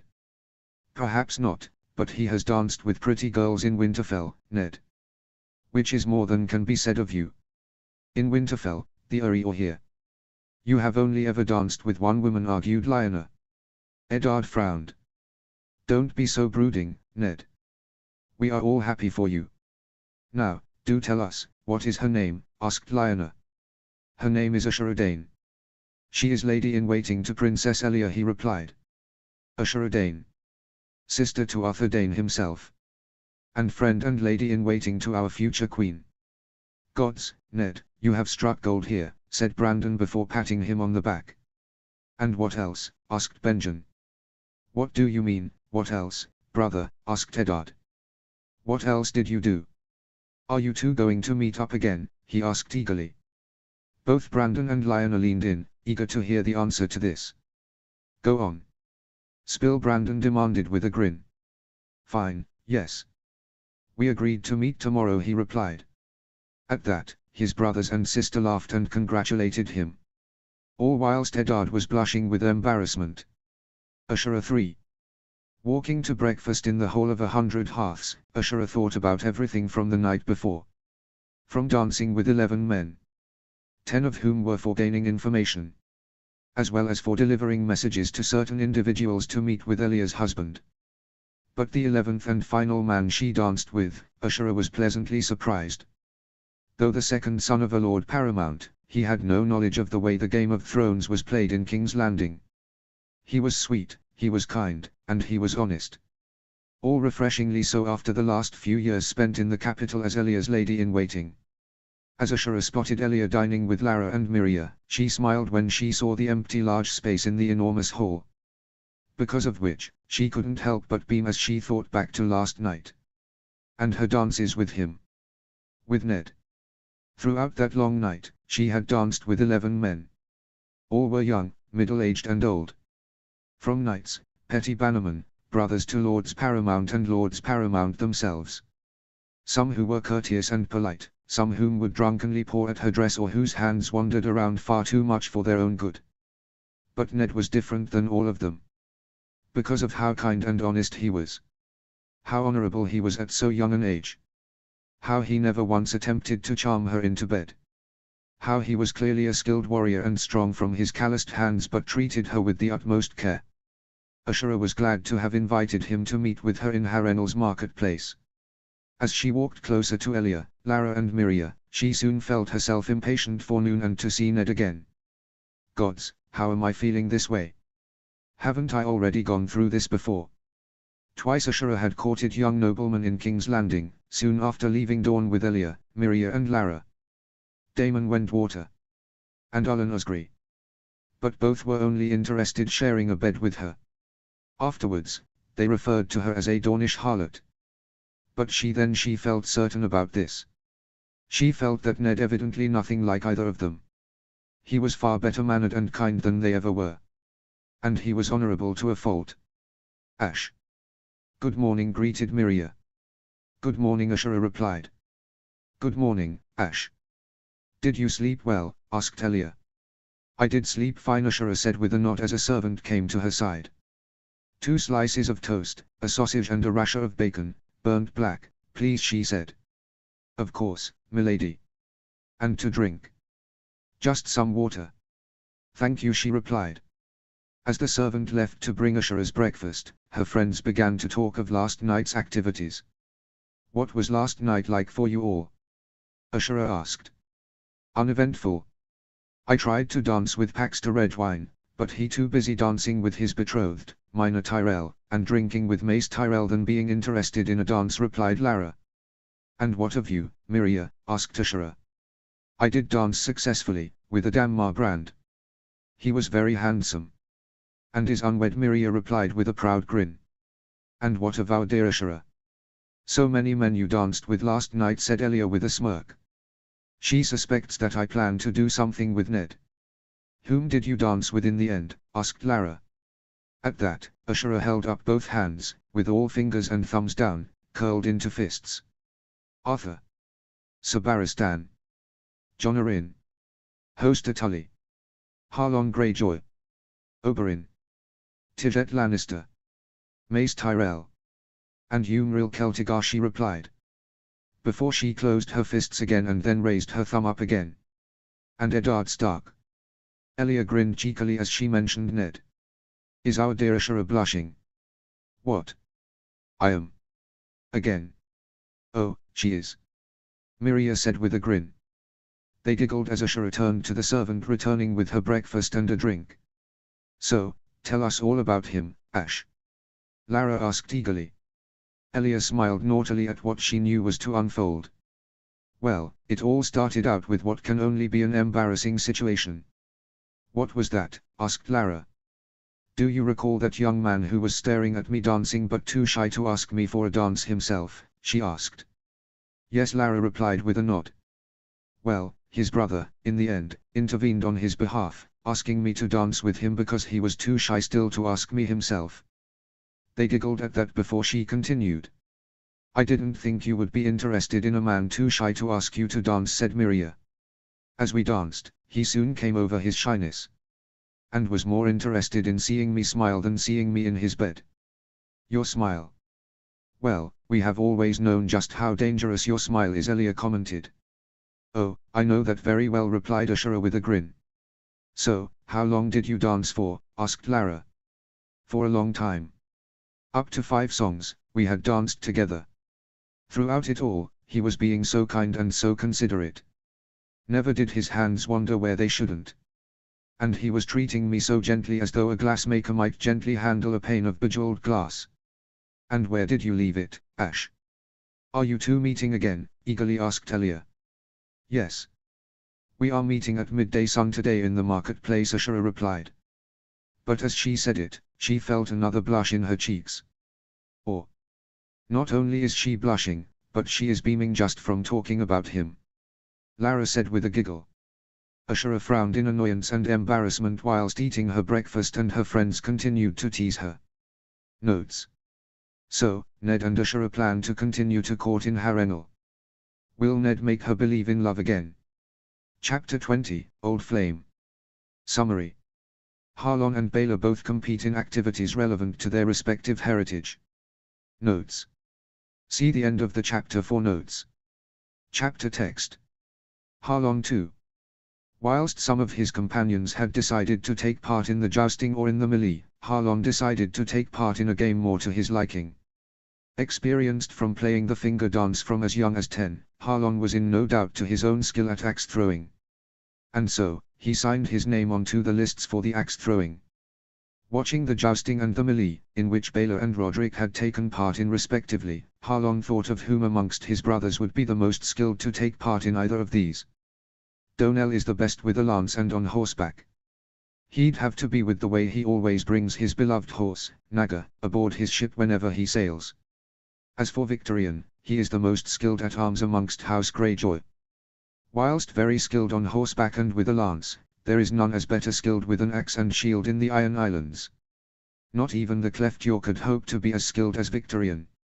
As for the rest of his brothers, they all differed in what was their area of expertise. Quinton was the better sailor, who could pilot a longship with only a few men. Balon was the best with sword, if only he would spend less time obsessing over how the old way was the best. Euron, whilst cruel and dangerous, there was none nearly as cunning. Aragon, Aeron and Robin were still young and learning what it meant to be a Greyjoy. I must keep them from being corrupted by Balon and Euron. Harlon shook his head, to stop thinking of his brothers. The brothers whom he loved. The brothers whom he disliked. And the brothers whom he feared for. As he approached the axe-throwing arena, a modest and small arena in comparison to the rest of the arenas in what father had termed as Harin's folly. And yet it was larger than the Great Hall of Pike. Whilst many small folk and nobility waited for the next round of the jousting to take place, they had come to attend the axe-throwing. The axe-throwing was all to be concluded in a single day, he was told. And he was one of 24 contenders. He watched the first 10 throw their axes at the targets. Some were impressive. Others were not so. Axe-throwing is a trade valued in the Iron Islands. It is where Ironborn are best at. Far better than any mainlander would ever be, Harlon thought as he took place on the grounds when nodded to by the tourney master. Our next contender is Lord Harlon, of House Greyjoy and heir to Pike and